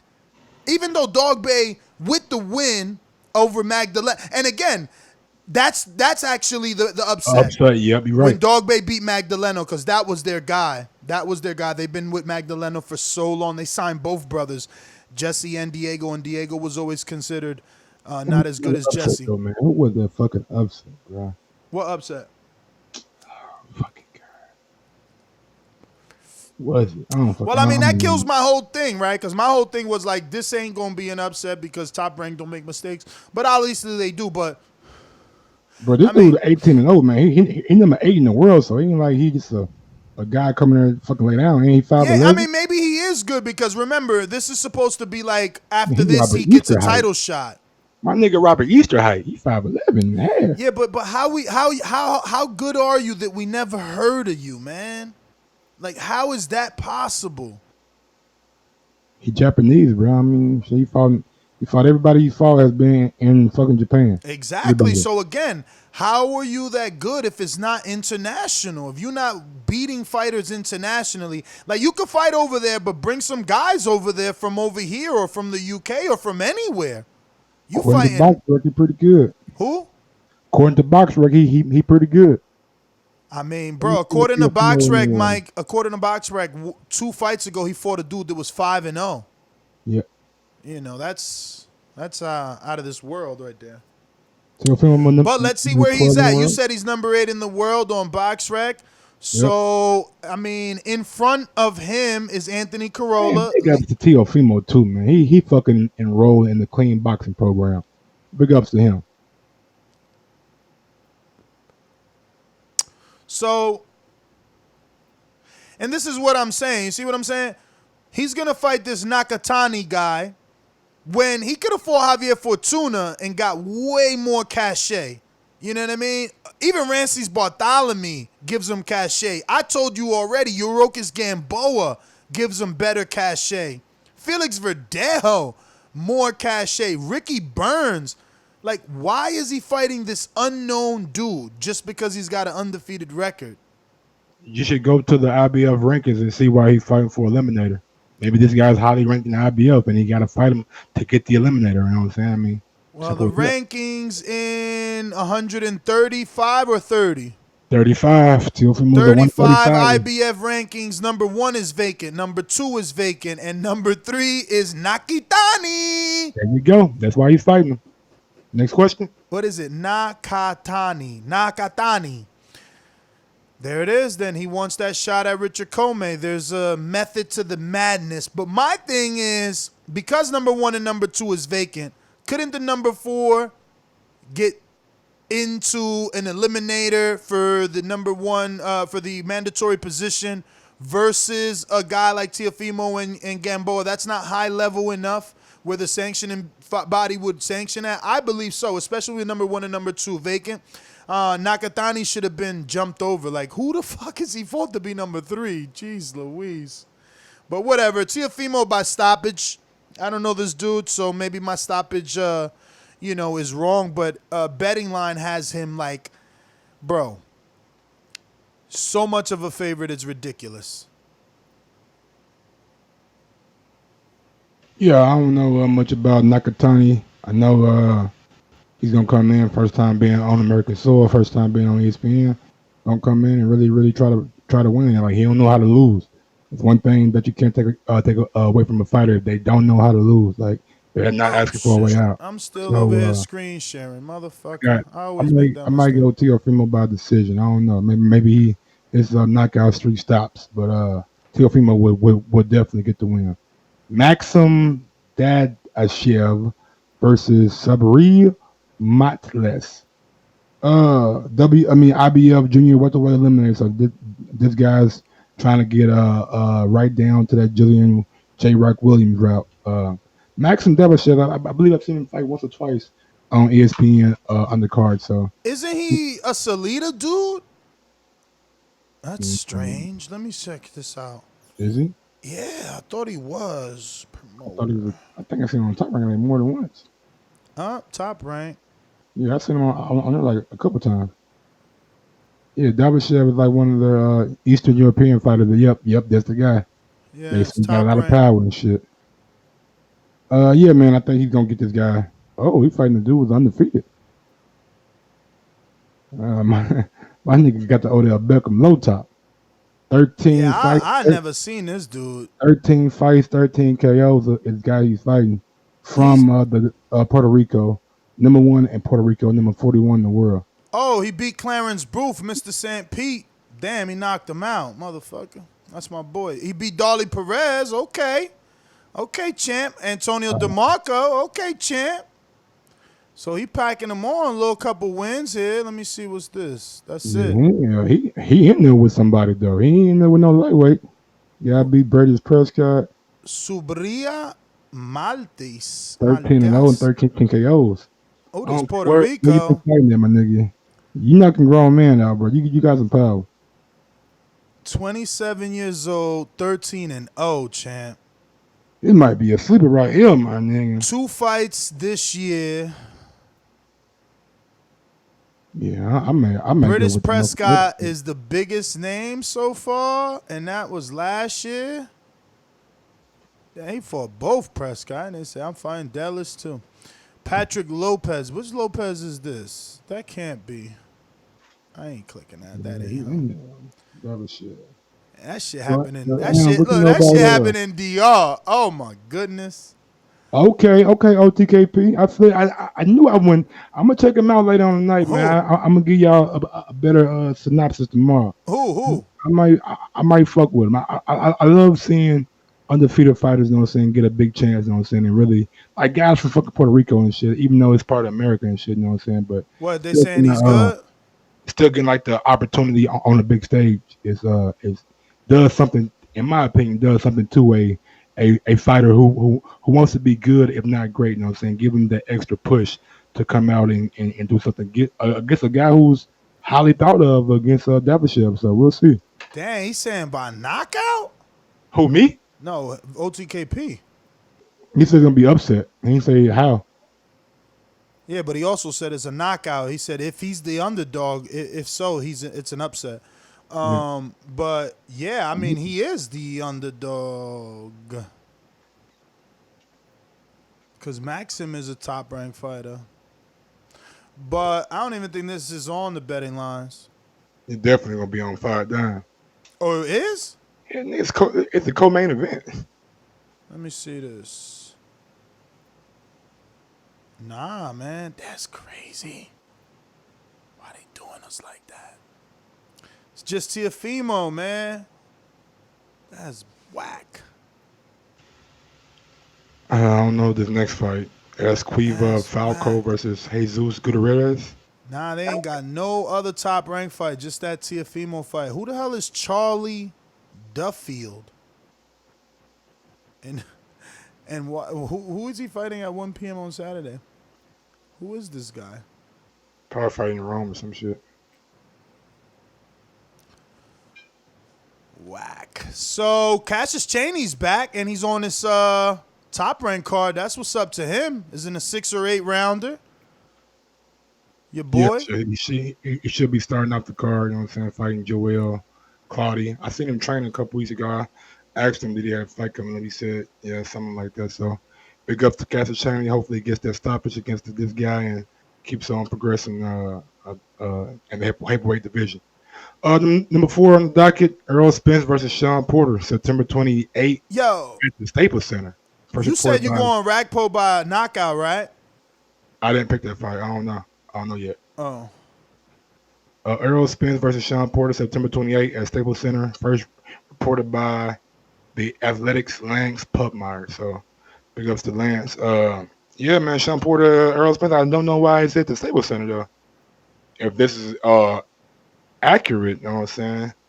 That is a shift in from the Barclays Center, even from Texas where Errol Spence was from. Like, why would you put two guys, one from the South and one from the East Coast? Well, not what Midwest, over on the West Coast, you know what I'm saying? That's a long, long way from home. Man, I always say that, but I think that they do that to try and expand the brand. You know, put them in another market, but I never understood it. Like, bro, if Earl's a draw, it's the same thing. Like, you could go back shows and hear me saying the same thing about Crawford. Like, if he's a draw in Nebraska, let him fight in Nebraska. If Earl's a draw in Texas, let him fight in Texas. Like, people used to hate on Ward, like, oh, all his fights are in Oakland. Bro, he's a draw. Leave him alone. If you can't sell more tickets, why are we hating that he can do it? Like, Anthony Joshua gets praised for selling tickets. And Americans sell tickets, and they like, nah, he got to get out his market, his hometown advantage, all this bullshit. And that's where we're at. Like, this fight should be in Texas. It should be in Texas. Maybe New York, but it should be in Texas. Man, I really, you know what I'm saying? Al Heyman is a very smart guy, so if they think it's better in L.A., then this shit is going to be in L.A. Maybe the guy David Benavidez versus Anthony Durrell on the card, so maybe that draws more people in. Yeah, man, I'm really not have too much to say. I mean, it is what it is, right? September 28th, Staples Center. They're not going to do the Canelo date, it seems like. I mean, we'll see if it's real, man. The Athletic has reported other shit that we ran with that didn't come out true. Like, you know, I still want Mikey and Danny to be true, and it hasn't surfaced yet. You know what I mean? I want that to be true. I like that fight. You know, Keith likes that fight. And I'm sure the world will like that fight, you know? And I don't even like that we don't got to fight for Mikey, and we got him flirting with Top Rank, sitting down with Bob Arum, taking pictures, stirring the pot. You know, keep that man happy, man. Yeah, definitely keep him happy, but he's like, that's the problem when you're a free agent, you know what I'm saying? Now, on the contract, you can go where you please and talk to other people, and they can pitch to you. So here's what it is. Rain TV, I believe this Friday night, Jason Quigley versus Toriano Johnson. No, that's today, bro. Today? Yeah, man. Let me see if it's still on to bet. It's today. Today? Yeah, today at 9 p.m. You can still bet it, but there's no prop bets on this garbage. I can't believe it. It's today, and they still ain't got no prop bets. Let me check them out. And Quigley is, you know, a favorite. You know, Toriano, bro, he's just so busted up, man. Like, you know, he could upset Quigley if he had some dog in him, like, you know. He showed that in that Curtis Stevens fight, but that was a long time ago. I don't even know what he's done since then, and I believe he just got knocked out, right? I know he just lost. He lost me some fucking money with his bum ass. There you go. I know. But I ain't mad at you, man. You know what I'm saying? I should have been smarter enough not to pick you. Toriano had a draw with Fernando Castandera, and he lost to Sergey Derevchenko.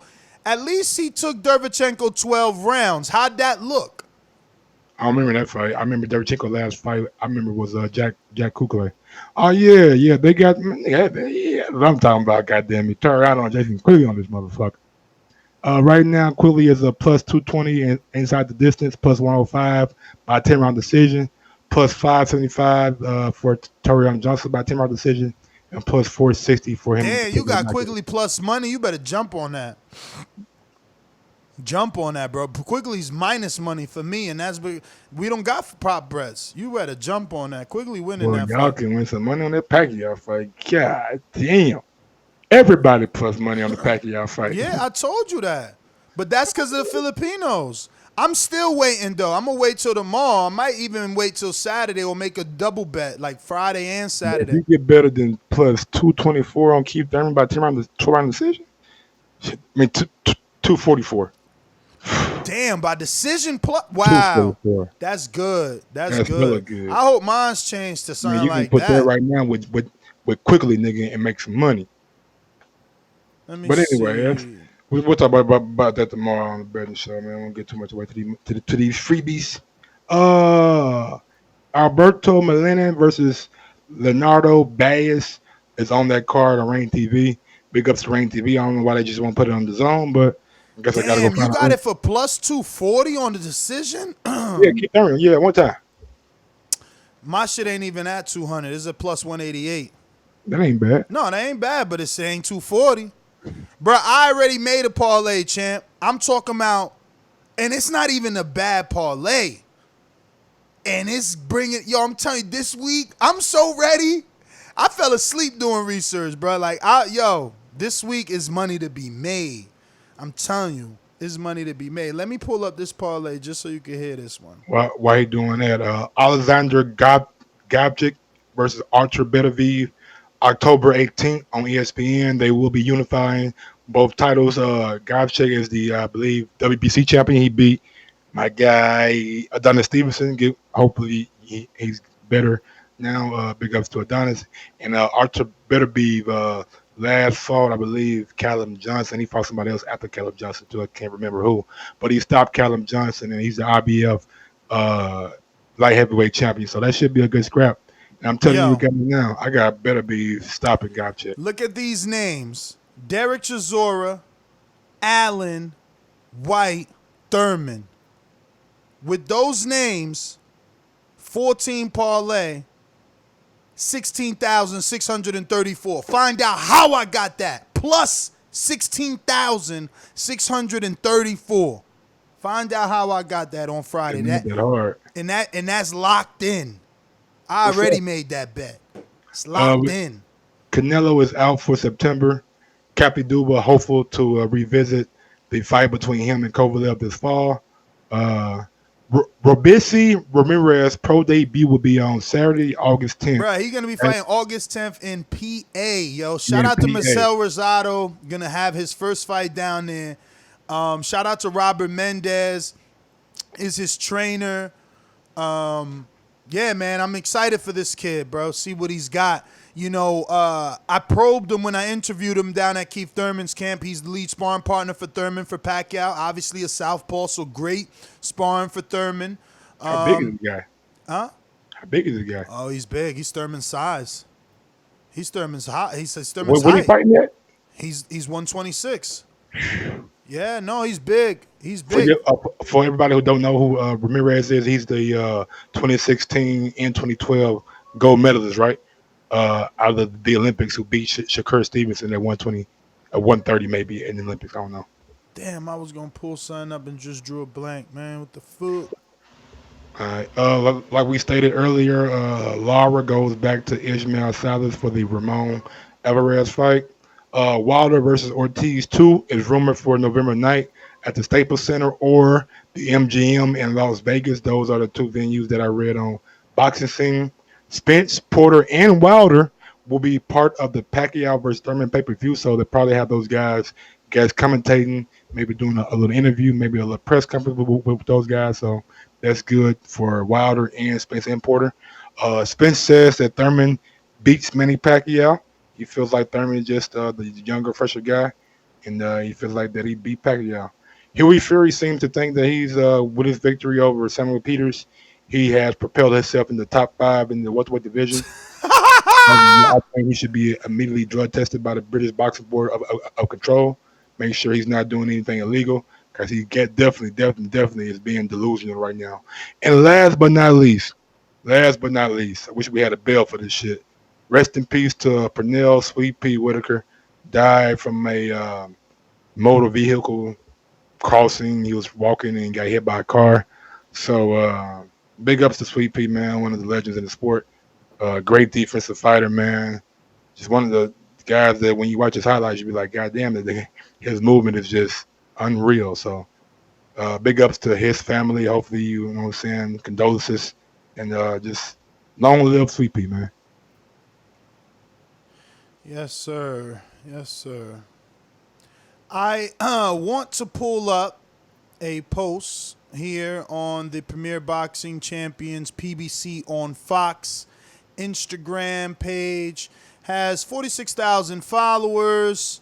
It's only following 97 people, very stingy of them. And their last post has 958 likes with over 400 comments. And obviously the question is Pacquiao versus Thurman results. Pacquiao by decision is A.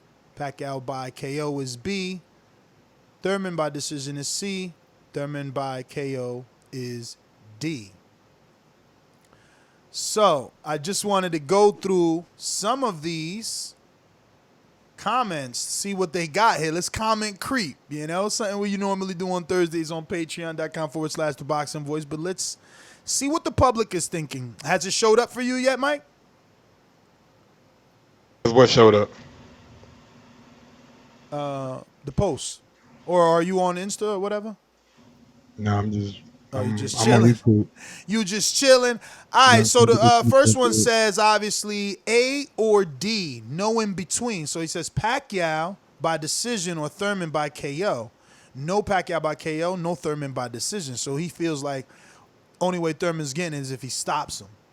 Pop's dad says B, which is Pacquiao by KO. He believes Pacquiao can get a KO over the undefeated Keith one-time Thurman. Next one says, I don't know about Keith powerful, but Pac is the guy. So he had put nothing. The next one, C and D, which is both for Thurman. A and D, Thurman and Pacquiao, and which is Pacquiao by decision or Thurman by KO. Another A for Pacquiao, more Pacquiao. C is Thurman by decision, another Thurman by decision, another Thurman by decision. Another A for Pacquiao by decision. Let's see, got to pull up some more here. Another A, C, who cares? D, which is Thurman. Both amazing fighters, but going with Thurman by decision, which is C. B, I hope Pacquiao by KO, which is B. D, before the 7th, which is Thurman by knockout before the 7th. So far, very split. C, A, C. So, a lot for Thurman. B, which is Pacquiao by KO. Gonna be close, competitive fight, but 2 knockdowns will get Thurman the victory. So I'm assuming he's going with C by decision for Thurman, just as he'll have 2 knockdowns. Mike, what do you think about the public and just how they're voting on the PBC Instagram? I mean, I think some people may be trolling. Maybe some people are having fun in the chat. I mean, I don't know, bro. Like this, I mean, I would rather have a poll on Twitter. Give me a percentage, you know what I'm saying? Not guys just coming in and having numbers in the chat and shit. But, I mean, I guess it's fun for them to do, you know what I'm saying? Interaction, but at the end of the day, I mean, I don't know. A, B, C, D, E, F, G. I do like how they're trying to at least engage with the public and keep them interactive on the wins and losses. I mean, I like everything that all of these guys are attempting. I'm watching all these YouTube channels and promoters and how they're doing their thing, and BT Sports is really doing a fantastic job, Mike. The Daniel Dubois Richard Lardy fight has over 1.7 million views, and the last Dubois Gorman is pulling up very close. I mean, before this dude gets a world title, he's going to be an A-side fighting a champion somehow because of the draw that he eventually is going to be.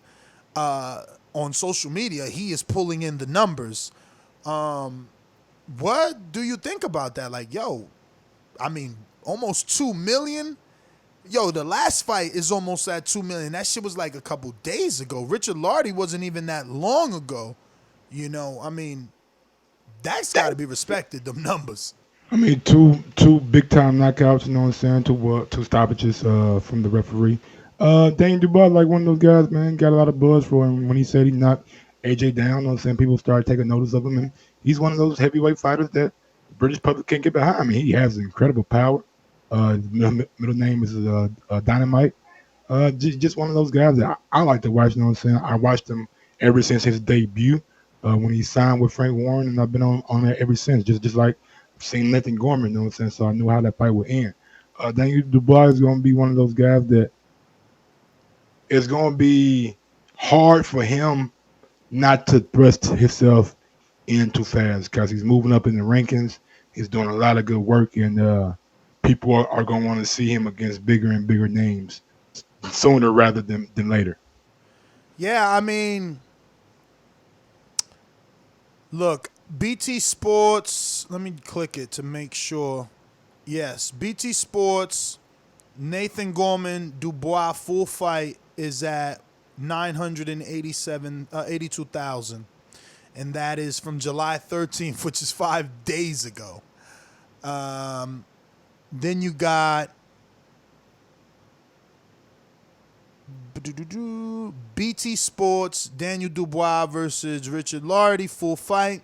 2 months ago, 1.7 mil. That's impressive. I'm impressed. We've spoken about him before. What would you like to see him do next, coming off of this Gorman win? I mean, shit, bro. I don't know. Maybe let him defend that British title against somebody, you know what I'm saying? Give him like a little homecoming fight. Then go to like European level and try to fight the winner of Joe Joyce and Cab Bell maybe for that belt, and maybe defend that belt like once or twice, you know what I'm saying? And go to the try to get to like fringe contender level. I don't want to see Dubois fight for a world title until like maybe 2022. Does it suit Dubois to find another name for this European defense, or should he just go back into the Richard Lardy fight? Because it was a kind of a quick stoppage, but it produced a lot of excitement. Or does he just go in a completely different direction? He's ranked number 27 in the world by BoxRec, number 8 in the UK. I guess maybe start there, right? Number 8 in the UK. Let's see who's ranked above him. In the UK, obviously, Anthony Joshua, number 1, Tyson Fury, Dillian Whyte, Dereck Chisora, Joe Joyce, Hughie Fury, David Allen, Daniel Dubois. So, yeah, Dave Allen, Hughie Fury. I guess the Hughie Fury fight isn't tough to make. Isn't Hughie with Frank? Yeah, no, I don't think he would. He's with Mick Hennessy, right? Yeah, and I wouldn't even put Dubois in there with Fury yet. Fury has good boxing skill. I mean, maybe he'll get knocked out, but it could be a scary fight though, right? What if Dubois can't cut that distance off, man? Yeah, maybe, but I don't see Fury as a big time threat to Daniel Dubois. But well, there you go. That's a good fight. But I mean, if they're going the Joe Joyce route, right? I mean, that's what they signed Joyce for. But, yeah, the rest of the names in the UK, I mean, I wouldn't recommend him going that route. But let's see in the U.S., or rather the world, he's number 27. You know, I still like a Dave Allen fight. I mean, the Adamek fight does nothing. I don't think Adamek has fought since Big Baby, right? Nope, he hasn't. So that does nothing. Charles Martin is a good fight, but I don't think they'll do that. He's a former world champion. You know, that's a little soon. Maybe the Gerald Washington fight, which is a higher ranked fight than the Martin fight, but Washington took in a little more beatings. Maybe his wear and tear is a little more on him, and Dubois will grind him down. What do you think? Too soon? Gerald Washington maybe, I don't know, man. Joe Washington beat a guy who beat Robert Helenius by knockout, 8th round. Yeah, Robert Helenius, he's not, yeah. He's not that guy, but. Maybe Robert Helenius, right? Dust him off, give him his 90-day suspension, put him back in there. Notable name. There's a ton of heavyweights over there that we don't even know about. Shit, dust off Tom Swartz. Fuck it. Give him an ass whooping. Yeah, I mean, you can get all kinds of. I wonder where Schwartz is at now in the rankings. Just go down to the WBO rankings, because we know that's what ranking system that Daniel Dubois will be down. And look out for Efe. Y'all might be on the crash course. But yeah, man, go down to WBO rankings and look the top 25 in WBO and give him somebody, or top 15 and give him number 15 or somebody. I'm pretty sure number 15 is no killer at all. Well, Tom Schwartz didn't drop too low in the world rankings. He's at 56. So that would be a backward step in a way, because somehow Dubois is 27. But name. yeah, it's a decent name. You're right. I mean, and he should be coming off of that suspension for the knockout in time for Dubois to mix it up.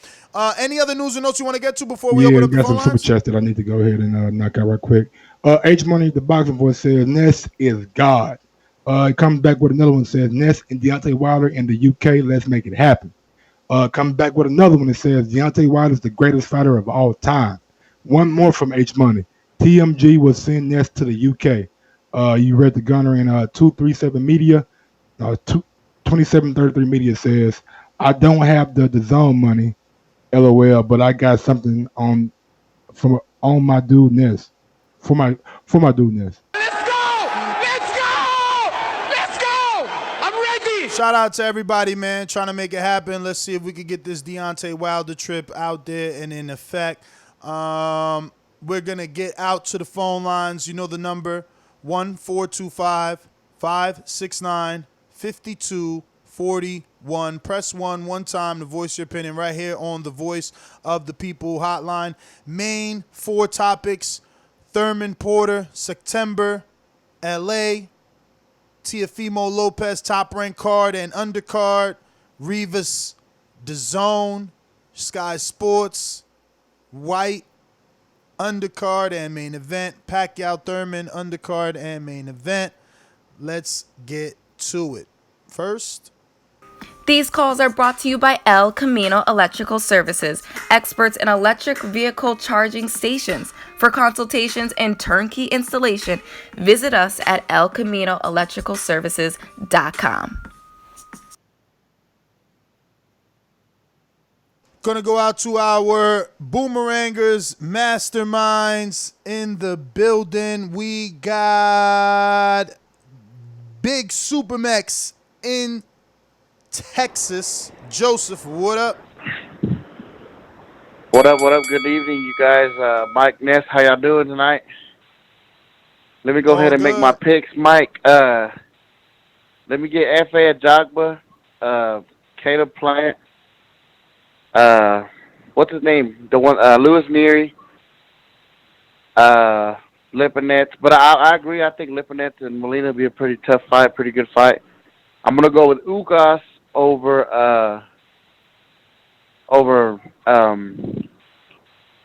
Figueroa. Figueroa's only had really like 2 fights in the last 3 years, man. It's just, like if he had the dedication his brother had, he might could be a big time player in boxing right now. I guess I'll go with Dillian Whyte over Oscar Rivas, even though I just want to let my boy Elms know that nobody cares about Dillian Whyte, and also that Ricky Hatton wasn't as good as he thought. He's drinking the same shit Ricky Hackett was drinking if he thinks that.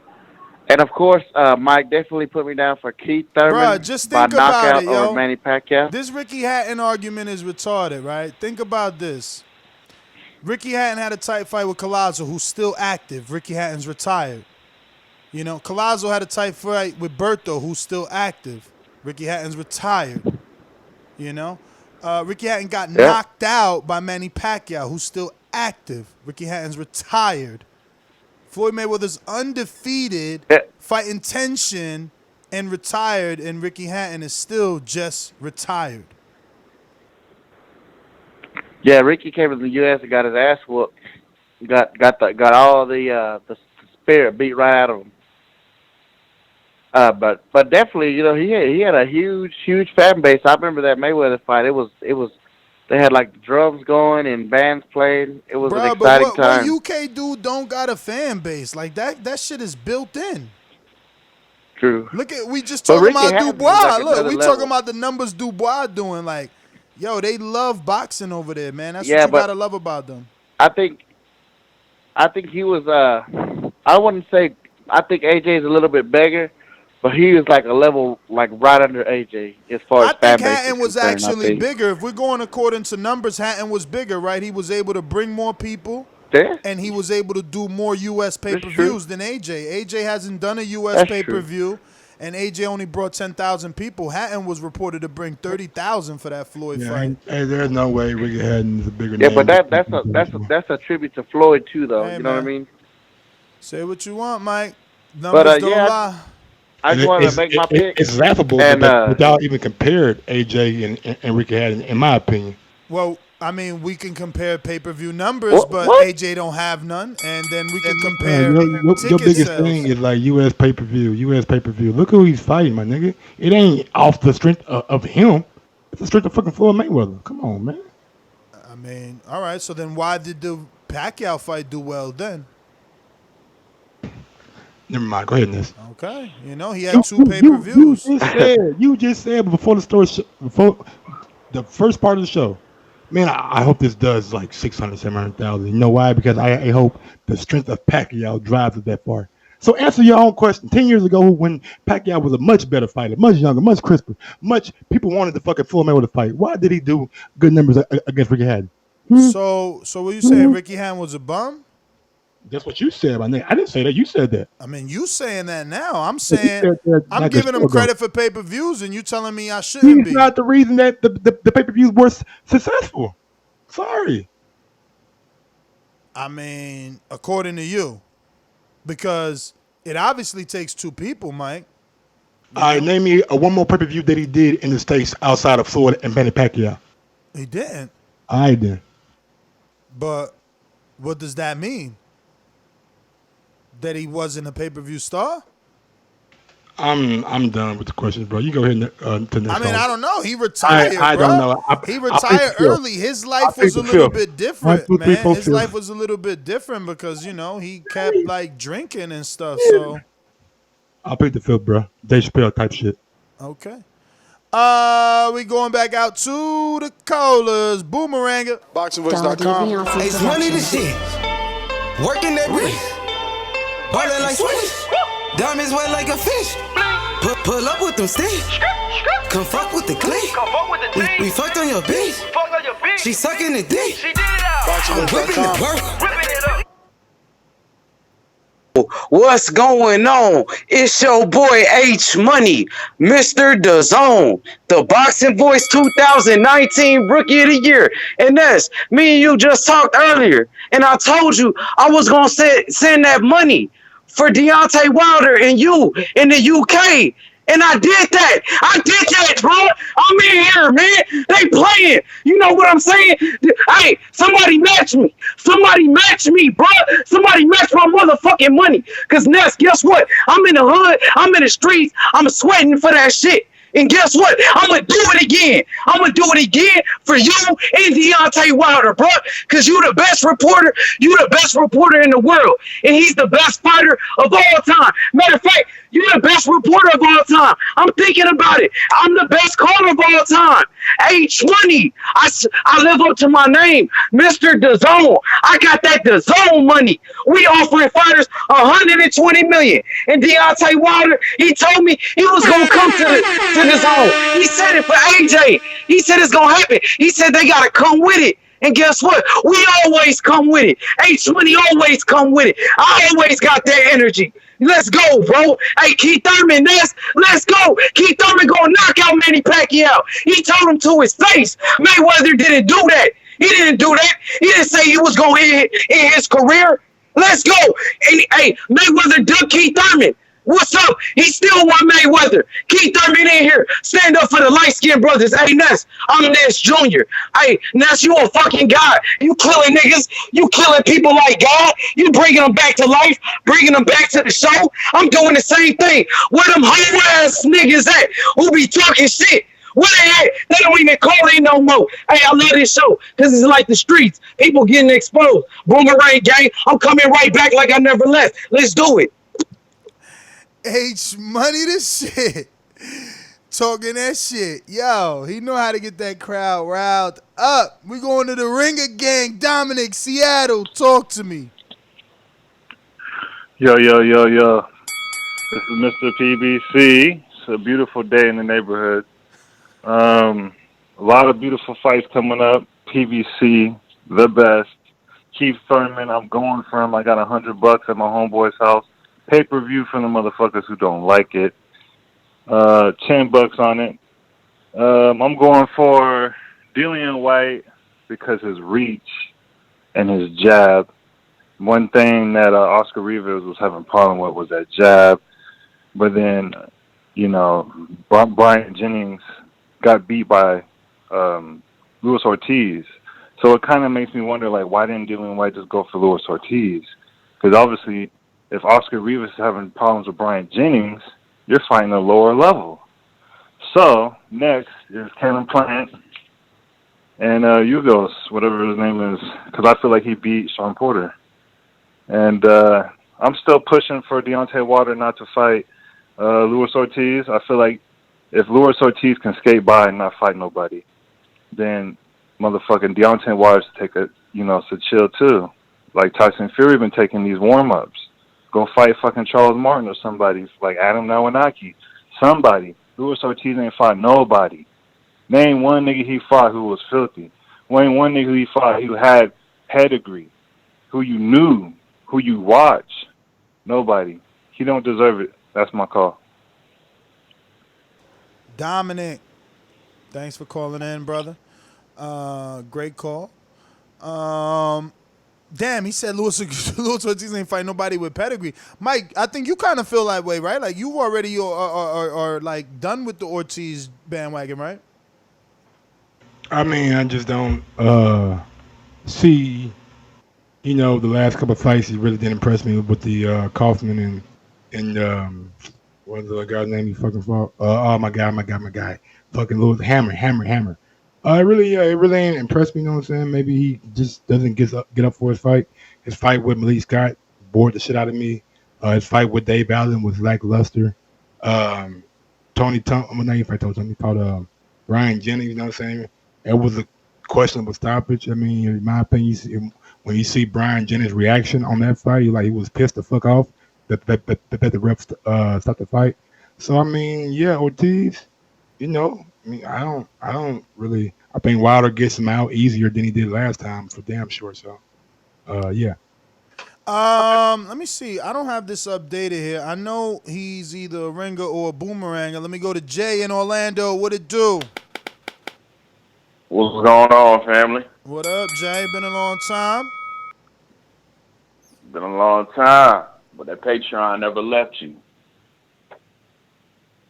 But real quick, man. Ness, man, it's been a minute though. You know what I'm saying? Like, we've been rocking with Keith Thurman from way back when my boy was one time. Like, first time I met you was at a Keith Thurman fight. So it feels good to see that he's finally getting the just due and the credit that he deserves, and he's coming in as an underdog, which is how he would want it. He would want it exactly like this. He wants it exactly like this. Everyone down him. Everyone thinking that he ain't going to be able to do it. Like you, I think it's going to be a race to 7. I think he's going to be able to do it. But he cannot take his foot off the gas pedal. He can't do what he did in the Danny Garcia fight. He's gotta stay on it. He's got to stay on it, and he's got to stay keep doing it from beginning to end. I think he can. I'm rocking with him. Unanimous decision. So I would say everybody that's betting, go ahead and bet the house on him. I know you was wondering about if I'm a ring or boomerang. I am a boomerang. And then also too, I got another fight that night. I'm going out of Omar Figueroa and who Omar Figueroa fighting? What's the dude's name? Ugas. I got Ugas, man. I don't see Omar Figueroa doing it, man. If y'all know anything about Omar Figueroa, his career's been up and down. And also, too, he's been supposed to be cashed out a few times, but he's always gotten a DUI. He's always come in weight drain. I see Ugas beat him easily, Mike. I don't know what you going with that. Also, too, when you were talking about the pay-per-view numbers, I think 600,000 is real good numbers. You look at it like this, Ness. After Pacquiao fought Mayweather, he went down. He was doing less than 300,000. You remember that HBO wouldn't even put on a Pacquiao fight. He had to go on the ESPN fight regular, and he had to fight ESPN pay-per-view before ESPN was even in boxing. It was Pacquiao and Jesse Vargas on the Top Rank pay-per-view. Yeah, it was Yeah, but that wasn't his fault, man. That wasn't his fault. ESPN. That wasn't his fault. That was Top Rank jockeying for position. They was having issues with HBO. Obviously, HBO didn't want to cut no checks, and now we see why. They was getting out, so Top Rank was making moves. Pacquiao decided not to stick around. He did what he did, but the Jesse Vargas pay-per-view was with Top Rank. Then Pacquiao went and did the Malaysia thing on his own. You know, what he's saying is even post Mayweather, his pay-per-view numbers have not been that impressive. That's all he's saying. Yeah, so he's saying they ain't been impressive at all. And I could agree with that. For Pacquiao. I could agree with that, but I also feel like before Pacquiao and Mayweather, he was doing easily 900,000 and above. And you know, I don't know. I just wonder if this being on Fox, could they get something like that? You know, because it's opened up to the casuals. It's out there for everyone to find now. Allegedly, right? That's what they're billing and how they're billing it. But let me get to Queen City Cobra, Anthony Edwards. What it do? What it do? Hold on, let me get off. Let me find my phone, get off my headphones and shit. All right, man. Yeah, great show. It's jam-packed. So, first and foremost, shout out to the late, great Sweet Pea. You know what I'm saying? I take a lot of my moves from him. At least I try to attempt to. Man, if you don't sit your motherfucking ass down with that bullshit. Yo, why you hating on the Edwards, come on, man. You got power, my nigga. You got that power now. Yo, why you hating on the Cobra, Mike? I win because we ain't about the nigga fucking embarrass Sweet Pea like that. Can I honor my guy? Can I honor my he guy? said he take his moves. He said he take his moves from Sweet Pea. You're not honoring him, nigga, by saying that. What you mean? You could say that Michael Jordan How am I inspired not honoring you. the dude by emulating him? Yeah, he was Bro, inspired. Kobe, you a fan of Kobe, right? Hey, man. You a fan of Kobe, right? So you ain't do. I should have said Hold on, Mike. Nigga does not make me fucking Michael Jordan. Mike, hold on. So you telling me when Yeah, Kobe? who said I was Mike? Who said I was? But when Kobe Let was me Kobe, say this. when Kobe Hey, was man, Kobe, you gonna tell me you ain't try to do his crossover? You ain't never tried to do his crossover? Exactly. Nah. He don't want to answer that. Check He this don't out. want to Kobe answer got that. his moves. Kobe got all his moves from MJ. There is not a better way to honor somebody by emulating them. Period. So you like you're I on the level emulate, of I Kobe? attempt to emulate the great. Yo, Mike, why I you mean, doing I'm this? trying to figure out what are you trying to say. Yo, he mean as hell. This guy. I'm trying to say I admire Sweet Pea. I try his moves. End the story. What are you talking about? You a hater, bro. That's why I beat your man and you mad about it now. I'm gonna beat your other man. You beat now. my nigga and you went to Vegas. What the fuck is going on? Yeah, that's right. And I was smoking the night before. He rubbing it in. But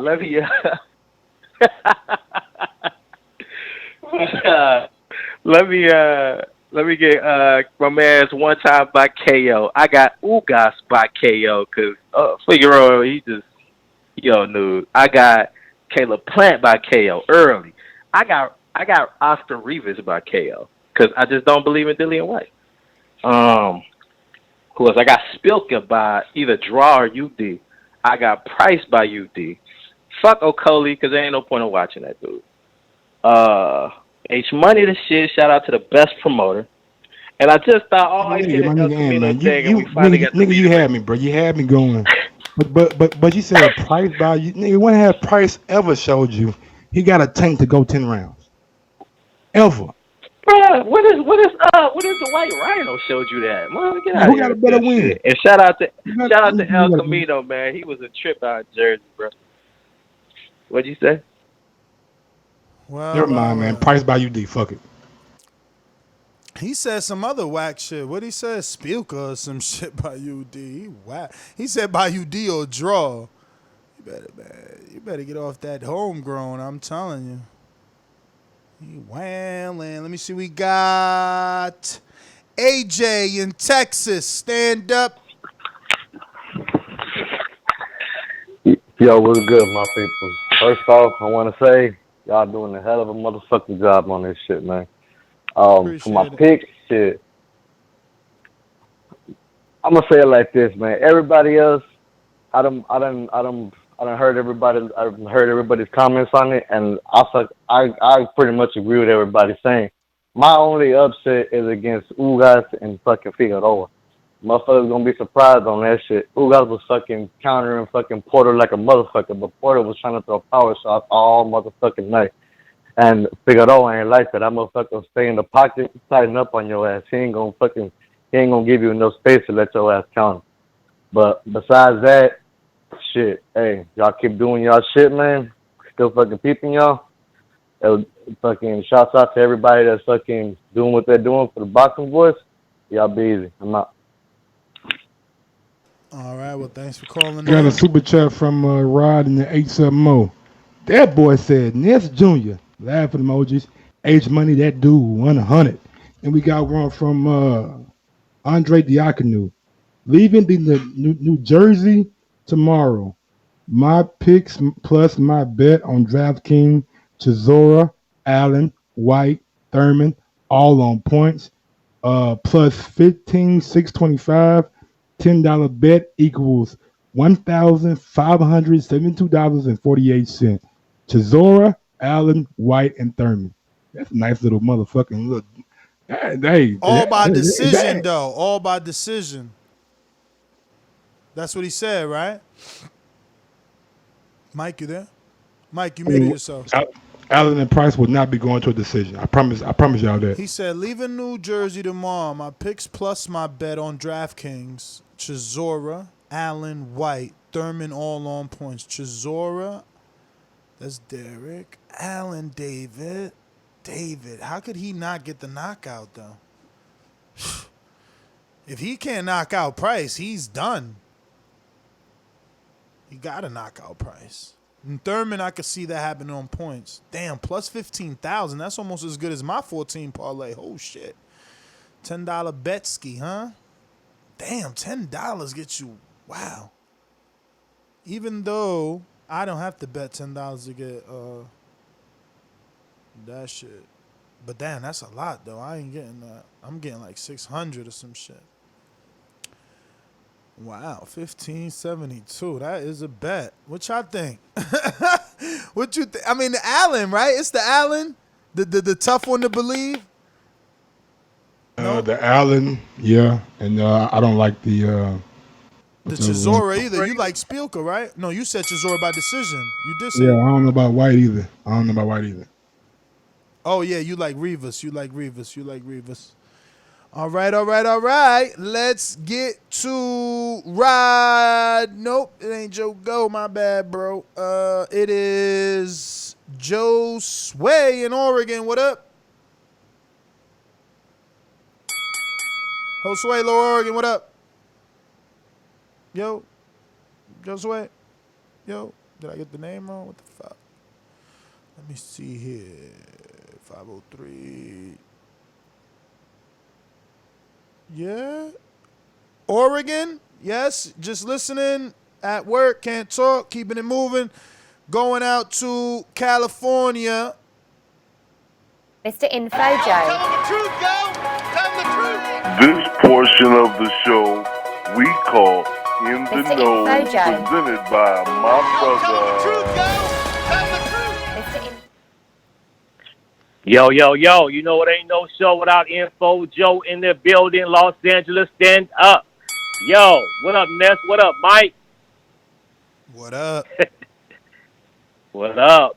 Yo, first things first, shout out to the boxing gods for blessing us with the great Pernell Whitaker and for all of his contributions he made to the sport we love. Rest in peace, champ. Shout out to Virginia for producing that man. Yo, put me down for Dillian Whyte, Caleb Plant, Ugas, Lipinets, Efe, of course, Szpilka, Teofimo Lopez.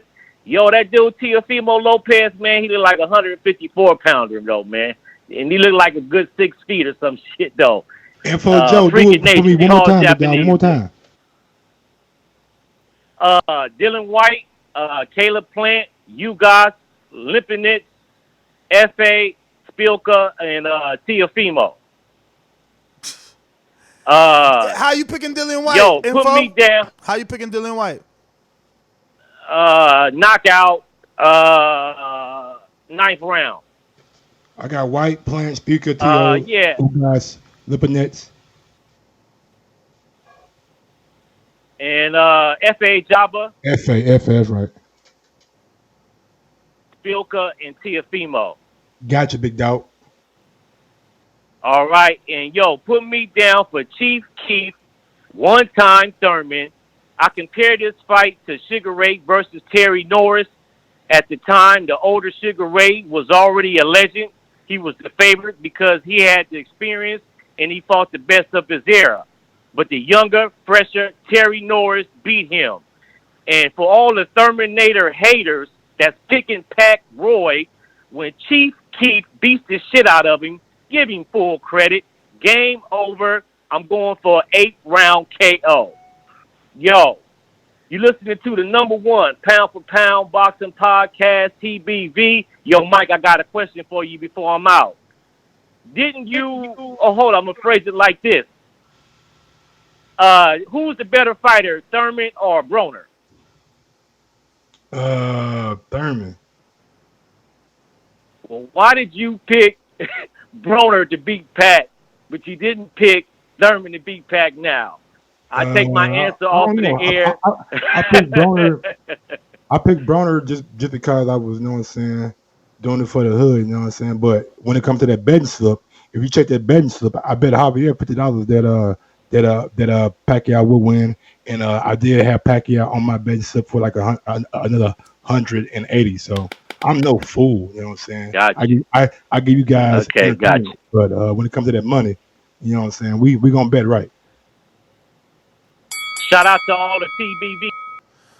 Get him. Okay, Mike. I was like, scratchety head. Riding A70, talk to me. What up, man? What up? So, mark my words, this will be the weekend of the upsets. So, although Pac is, I'll go like this. David Price is going to get the upset win. Szpilka will get the upset win over Chisora. What's his name? What's the guy name? Your guy, Mike, that's fighting White, Dillian Whyte. The Rivas. That beat Jennings. Yeah, Rivas. Rivas is going to get the upset over Dillian Whyte. I think it's going to be by a TKO late between 10 and 12. And then I think Caleb Plant will win easily. Ugas will... I want to pick that one as an upset because I like Figueroa. I like his activity, although he's been inactive. I love his activity, and I think he can win on points because he does have he is a tough fighter. But I think I'm gonna go with Ugas because he looked so good against Porter last time. So I'm gonna go with those two as favorites to win. And then my last upset is, although Pac on Bovada last time I checked was a slight favorite, he's the underdog to me because he's an older fighter.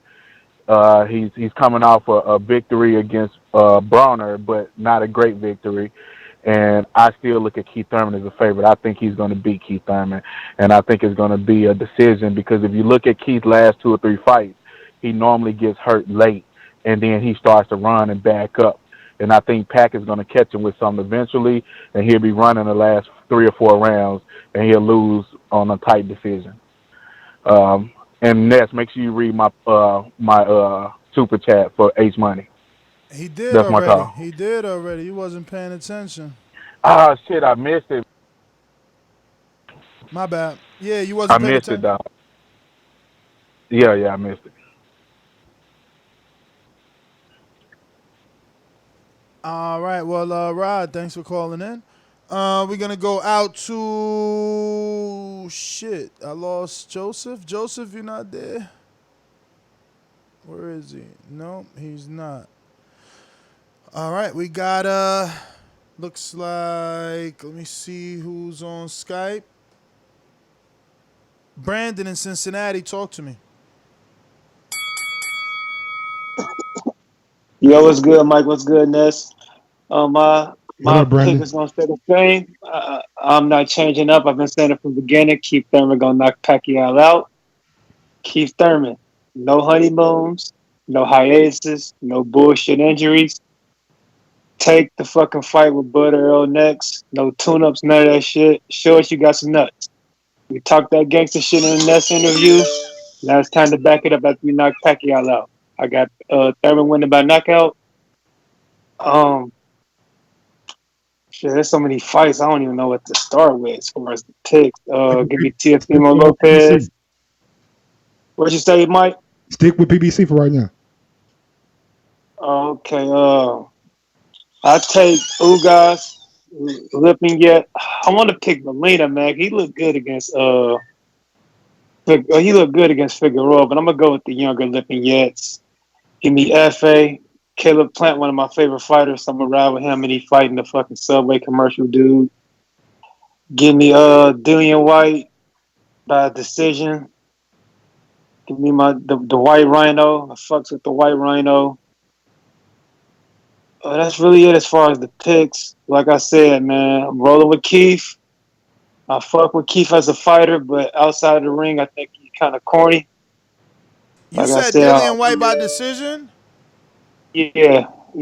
I think he gonna jab and move, man. He gonna jab Rivas to death. Rivas one of them plotting, stalking motherfuckers, man. He gonna come forward, and Dillian Whyte got a solid jab. He gonna jab and move, kind of like how he fought Chisora the last fight before he knocked him out.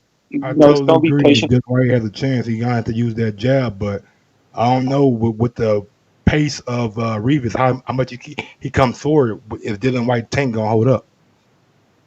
That's a good question, but yeah, I don't know, man. Like I said, Keith, I'm rolling with you, man.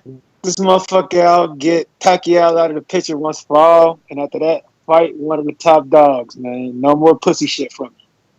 Tired of that. You picking shit. Keith by Tired what? of these Knockout niggas. or decision? Knockout. I've been saying knockout. I think people. All right, I'm not questioning. I just want to hear it, brother. I've been saying that. I think people give Pacquiao too much credit for that Broner win, because I don't think he looked that good in that fight. And I think people criticize Thurman too much for his Josecito Lopez fight. Josecito Lopez won 2 rounds. He won 2 fucking rounds, and I don't understand why people think that fight was that close. People think when you start boxing and moving, he got a split decision. I mean, that's why people think it was that close. It was terrible judging. If these judges knew as much about boxing as me, we would have these problems. Well, Brandon, thanks for calling in. We're going out to Mastermind Super Mex on the Boomerang. Talk to me. What up? Real quick, I wanted to make my my pay-per-view prediction. I think this fight will do between 500 and 750,000 buys. You know what? It's got an interest in a lot of older guys. I know a lot of older guys are rooting for Pacquiao to kind of beat the younger man, proving a point. So I think you got that market, people interested. And Pacquiao's still a name. His numbers were declining before the Mayweather fight, though, because he just wasn't, once Pacquiao stopped knocking guys out, his fan base started to slowly decline. And then, of course, once Mayweather beat him, he just wasn't as, the hope was gone. So that was, Pacquiao made a career off chasing Mayweather. If Mayweather would have took that fight sooner, who knows how many pay-per-view fights or how big Pacquiao really would have been. But I agree with, I can't remember who it was that called it earlier, said, for all you guys picking Pacquiao and questioning Thurman, whenever Thurman sparks Pacquiao, takes him out to the woodshed and puts him out like old Yeller, give him credit. Don't say it's because he beat a 40-year-old man, because that's not what y'all saying now. So make sure we keep the same narrative now. Sunday night when y'all got to eat that crow. Shout out to you guys doing the show. That's my call, brother. Yo, who you got in the Dillian Whyte Rivas fight? Nobody cares but Dillian Whyte. By what? So, I say stoppage. He tends to carry that power late. Chisora Szpilka? Let me get Chisora. I hadn't heard too much about Szpilka here recently, to be honest. I ain't kept up with him. And you think Chisora's going to do it how? I say decision. Chisora by decision. Same thing Mike said. All right. Well, if that's it, I'm gonna keep it moving. Thanks for calling in, Super Yes, Mex. sir. We got an alumni caller. Been a long time. Ale Kumbaya, Ale Kumbaya. Thank God that niggas seen another day. What's happening, Boxing Voice? How y'all doing? What up, Ale? Let's go with it. I'm gonna go with Keith Thurman beating Pacquiao. I want to go with Pacquiao, but it's just one of those fights he's just gonna have to show me that he still got it. So I got to go with Thurman. I got to go with Caleb Plant, Omar Figueroa, and I'm gonna go with an upset, man. I'm gonna go with Nakani upsetting Teofimo. I think that's a fight to watch tomorrow night, man. So you saying And, you've what are seen the other Nakani fights? fight? I've seen him fight like one time, but I mean, I don't know. I'm just gonna roll with him. We'll see what happens. Yeah. But and plus, I think Teofimo, this is his first fight with that weird ass hair that he got going, so it's gonna be his first loss. Nah, but yeah, that's my call, Boxer Voice. Ali, thanks for calling in. Let's go out to another alumni caller. If you know like I know, you should lie low. I used to get it in Ohio. Yeah, man. Real quick, I'm gonna just harp on the Keith Thurman Pacquiao fight, man. I'm gonna spend my call all on that. I'm gonna just Man, we break want down your the fight. picks, man. We want your pick. Give us your picks, then go ahead on your little rant. Man, I don't even know the other. Man, I don't even know the other fights. I don't care I'm about the gonna other help fights. you. I'm gonna help you, man. I'm trying to take a tally here, man. This information is gonna be useful. Dereck Chisora versus Artur Szpilka, 10-round fight, heavyweights. Szpilka. By? Knockout. Whoa, you ain't even putting your thought into this. Apparently, he really don't care about these picks. Dillian Whyte versus Oscar Rivas. Thurman and fucking Pacquiao Mike, shit. you muffled, champ. Dillian Whyte versus Oscar Rivas. Probably Dillian Whyte. Yeah, Dillian Whyte. How so? Decision, knockout. This decision. Ugas and Omar Figueroa. That one's people. That one, we've split on that. Ugas. Okay. Did we do Dave Allen and David Price?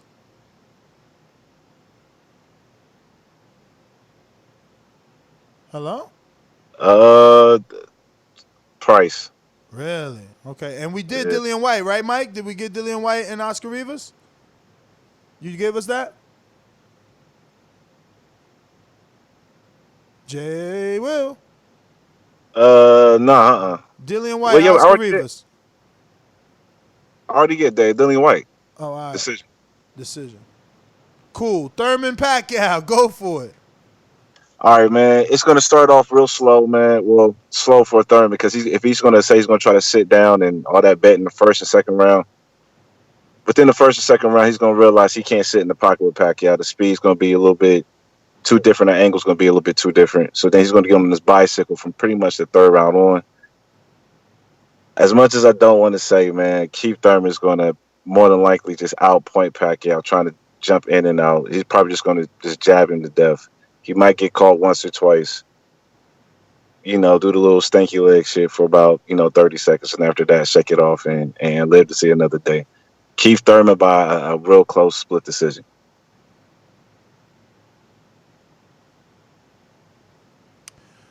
Keith Thurman by close split decision. That's it's logical. I can see that happening, man. He even bet on the decision himself. He bet first round, second round, third round. No, first round, second round, seventh round, and decision is what he bet. Yeah, I just don't see how he's going to really sit in the pocket with Pacquiao and really exchange with somebody that short and that quick and with them odd ass angles, and especially if he can sit on the outside and just jab you to death. There'd be no point to risk it. Risk what? Going for the knockout? Yeah, if you can just sit on the outside and be the bigger man and fight as the bigger man, which he's going to do. It's going to get to the point. There's going to be some boos. There's going to be some boos, but he's gonna pull off a even more entertaining fight than the Mayweather Pacquiao fight. It better be more entertaining. You know, I sit around and talking about he better than Floyd. He better make this shit look better than Floyd's fight. He got to. But Jay Will, thanks for calling in. Mike, anything else? Nah, man, that's about all for me. Any other super chats that we made and not got into? Yes, so maybe. That's all of them. That's all. Well, I guess final thoughts are join me on that betting show mañana, and let's try to get this money together, man. We're gonna use those picks as well. Maybe Mike could tally them up, see how many got what, help us make a decision as well. But we want to make some money, man. There's some good parlays out there. So join us on patreon.com/ look at my boy Liz Low, / ThaBoxingVoice. You can download the Patreon app on your iPhone or your Android, and all you got to do is just download it, man, and join us, you know, get part of the gang. Let me go out to Liz Low. Talk to me. Liz Low. Let me see. Did it not connect?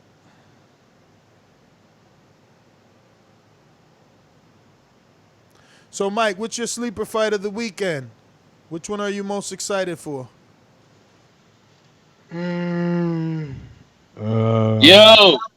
What up, Lizzo? Talk to us.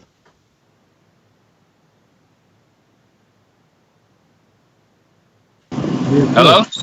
Can you hear me? Oh, there you go. What's up, man? What happened, big dog?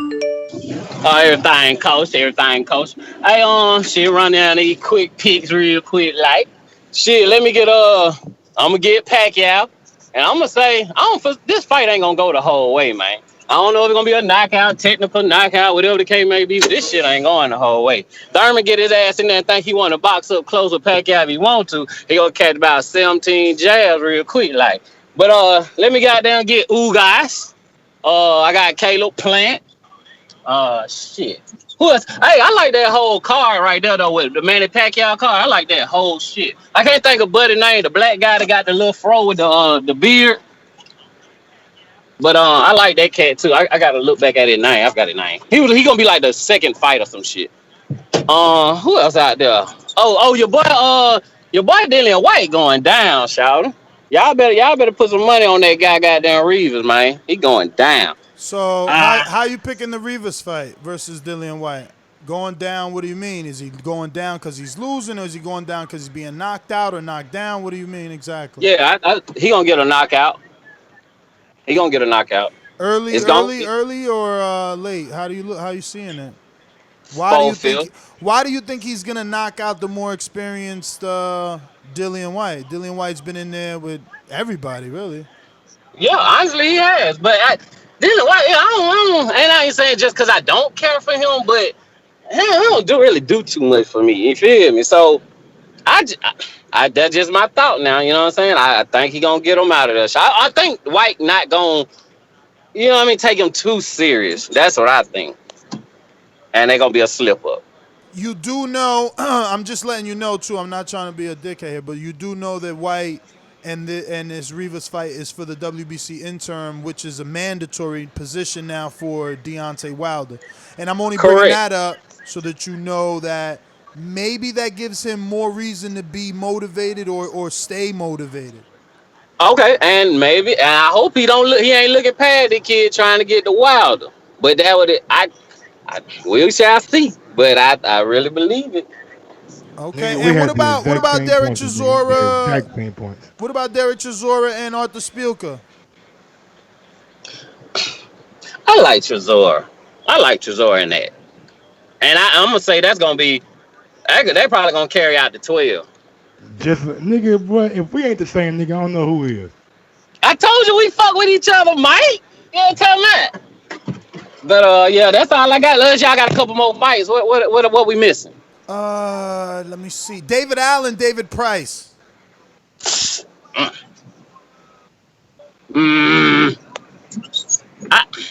gonna lean a little toward Allen. Lipinets and John Molina Jr. Yeah, how you picking Allen though? Because that's important. Yeah. I say that's a decision too. That's a decision. 12. I'm just gonna tell you because I want you to be accurate because I'm trying to use this information. Price is only lost by knockout. He's never lost by anything else other than stone cold knockout. Okay. I think, but I still, yeah, I think they're gonna be here for 12 then. Okay. Mike, any other fights? John Molina Jr. Oh and, yeah. Hey, Molina I like Lipinets. Hey, John Molina Jr. is a tough motherfucker. He 100, but yes, he is. I think Lipinets gonna goddamn hook his ass out of there. Yes, sir. You know, what about Ugas and Omar Figueroa, undefeated Figueroa, Omar Figueroa? yeah, Ugas all day. Nothing against Figueroa. He 100 also. And I wanna say something real quick. When I make my pick, shout it. If y'all people don't dig what I say, it's cool. But we gotta remember, shout, there's only two people that's fighting. You either go for one or you go for the other. And it's okay if you don't go for the other person because you choose who the fuck you choose. I just want to put that in there right quick. But I got Ugas. Hey, Ugas, man, I like that motherfucker. How you think he gonna do it? If he don't fight inside, if he give a little space, he'll knock Figueroa out. But if he try to get up with Figueroa in the inside, man, it's gonna be a long one. Now you're not afraid. Omar. Now you're not. I'm sorry, Mike. What the fuck is that in the background? I don't know. Eating the motherfucking what's called. Hey Nelson, is that you in the background? Please mute yourself. I'm coming to you next. Damn, it gave me a brain fart. So now I was in the middle of saying I just want to know. Oh, we was on. Oh. So you don't think there's any like way that Ugas gets outworked? He can be because of activity. I'm just asking. Yeah, he can. He can be. That's what I'm saying. If Ugas keep him out a little bit, Ugas got that reach like a motherfucker, man. If he got down, keep touching his ass, keep him out there. Don't. It's so fun. Like even with Sean Porter, right? He was he was smothering his punch. That's why I don't like him on the inside. He smothered his punches. Nigga, you got to get back and goddamn get that jab working. Bring that goddamn left. Like, hey, like I say, if he goddamn try to get on the inside of Figueroa, man, he gonna be here for a long night. He better stay on the outside and pop his ass. And just for final, like, do you consider Figueroa full welterweight at this point? You know what? Real shit. After this fight, I say right now, I'm gonna be on the fence. I ain't gonna lie. But after this fight and see what he do. Ugas, that's a goddamn challenge for his ass. I see how he handle Ugas, and then shit, I got you on the next call after the fight. For sure. Well, thanks for calling in, Lidslow. As always, appreciate your call and takes. Let me get to Nelson on Skype. Dollar D Beyonce Productions. Yeah, I'm telling you. BoxingVoice.com. You better not duck me, son. You better not duck me, son. BoxingVoice.com. Yo, TBV.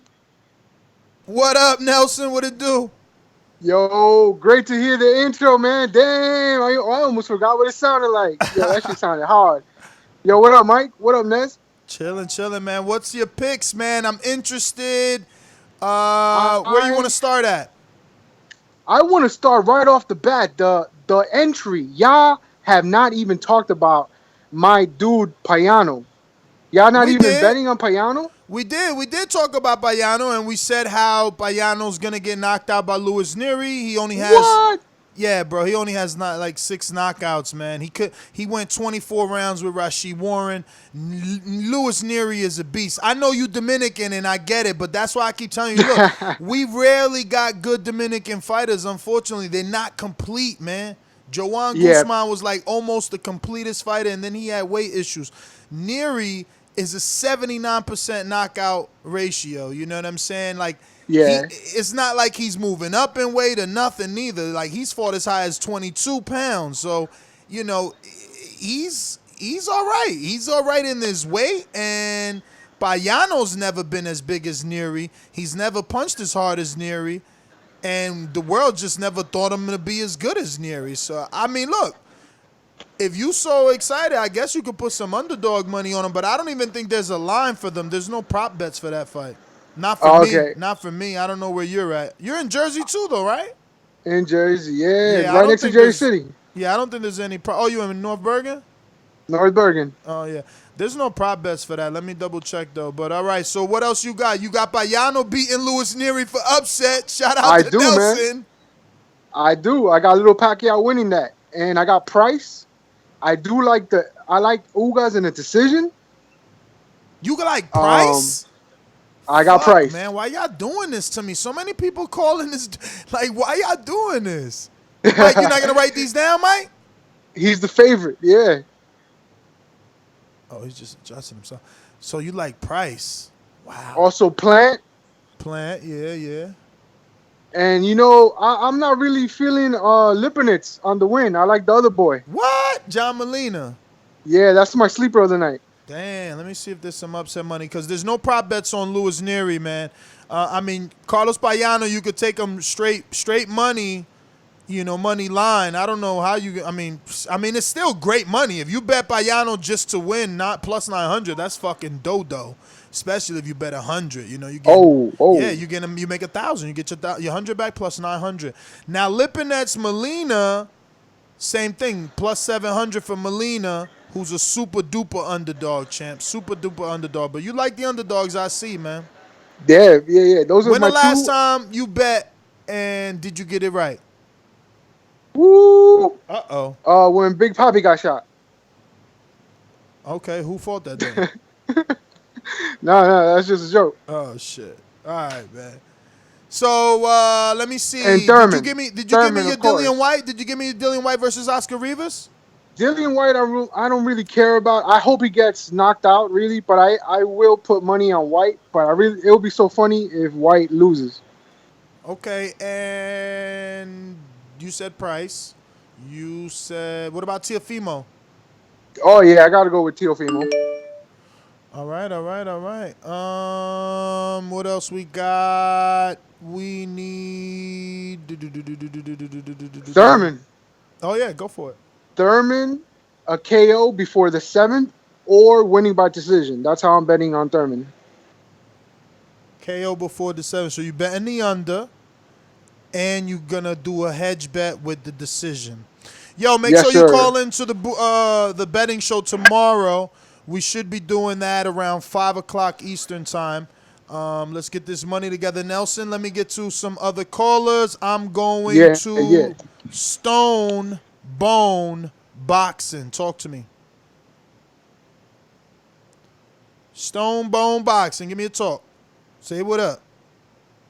All you got to do is What up? What up? Talk to us. Who's this? Where you calling from? This is Stonebone Boxing from Colorado. My other Skype was messing up, man. I don't know what it was. I have to use my other one. But yeah, I don't think Dylan I'm not thinking he's gonna get knocked out, but this might be one of those robbery type fights. He might get outboxed, and I mean, like the Chisora wins are good, but I kind of look at Chisora as a journeyman who was beating him until he got knocked out. So it's I don't think that highly of Whyte. You know what I mean? All of this talking. You know what I mean? I'm tired of these dudes letting like Eddie just run around and talk crazy for them. Like, and then when they show him, he said, "Hey, this fight for the interim. Did you see his face? He was like, what? Man, whatever. People said a lot of stuff.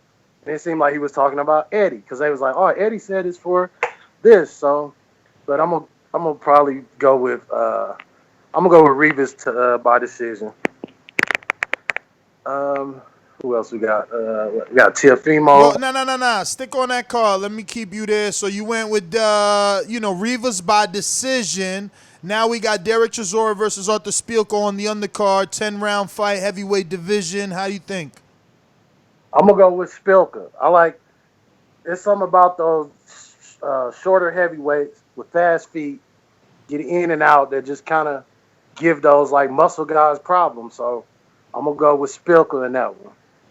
And Szpilka's gonna do it how, in your opinion? By decision, KO? It'll be decision. Chisora ain't going nowhere, and he don't have the power of or Dylan caught him with a good counter shot, and Szpilka is going to be more like offensive, trying to get in, get out. So I'm gonna go with more of a decision by points. All right, Artur Szpilka by decision. You and Mike Lamb, a lot of people. Mike, you writing this down? I know you stepped away. Mike can't hear me. What the fuck? I don't really care about Lawrence Okolie or Richard Ragpo, Fabio Wardy, neither. All right, so we got you. Give me your Thurman Keith. You said that already, right? No, I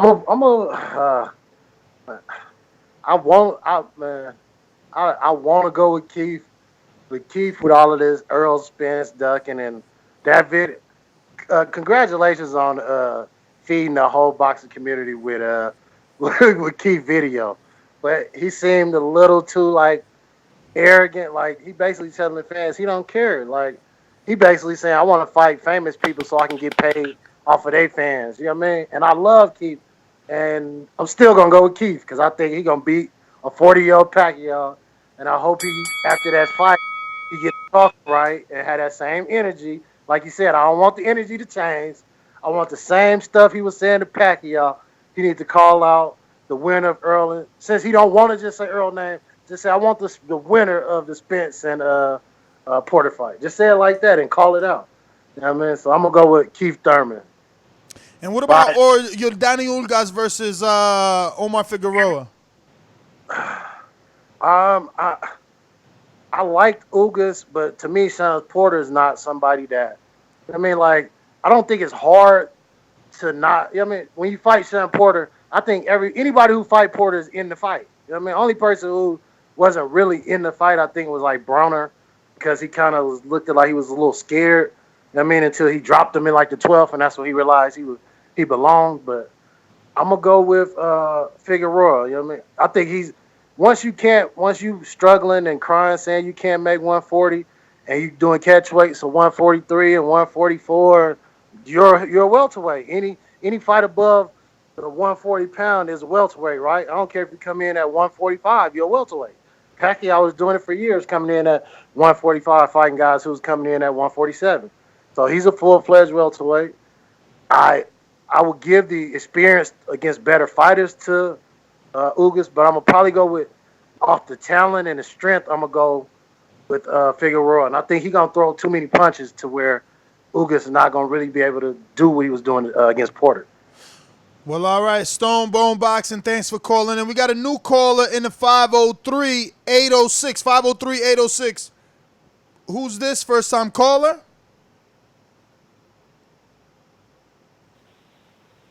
Nah, this is legit. Oh, this, you can hear me? Yeah, I got you. Yeah, the 503 just hung up. Go for it, Majid. Oh. All right, yeah, man. So, all right, I was going to go with that Nery dude to beat that Payano dude.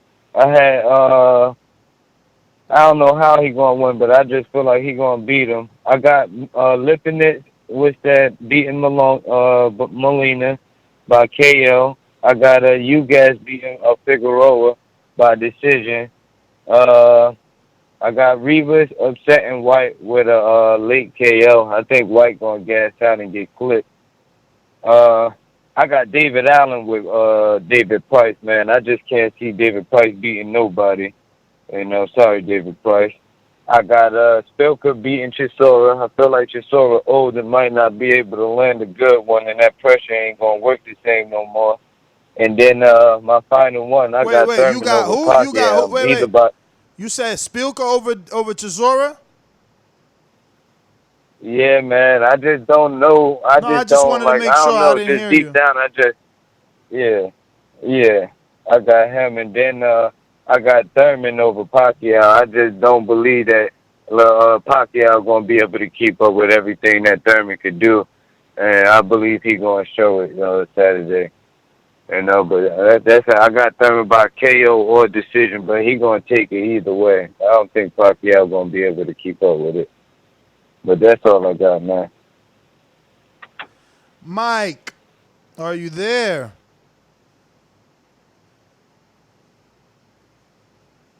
Mike.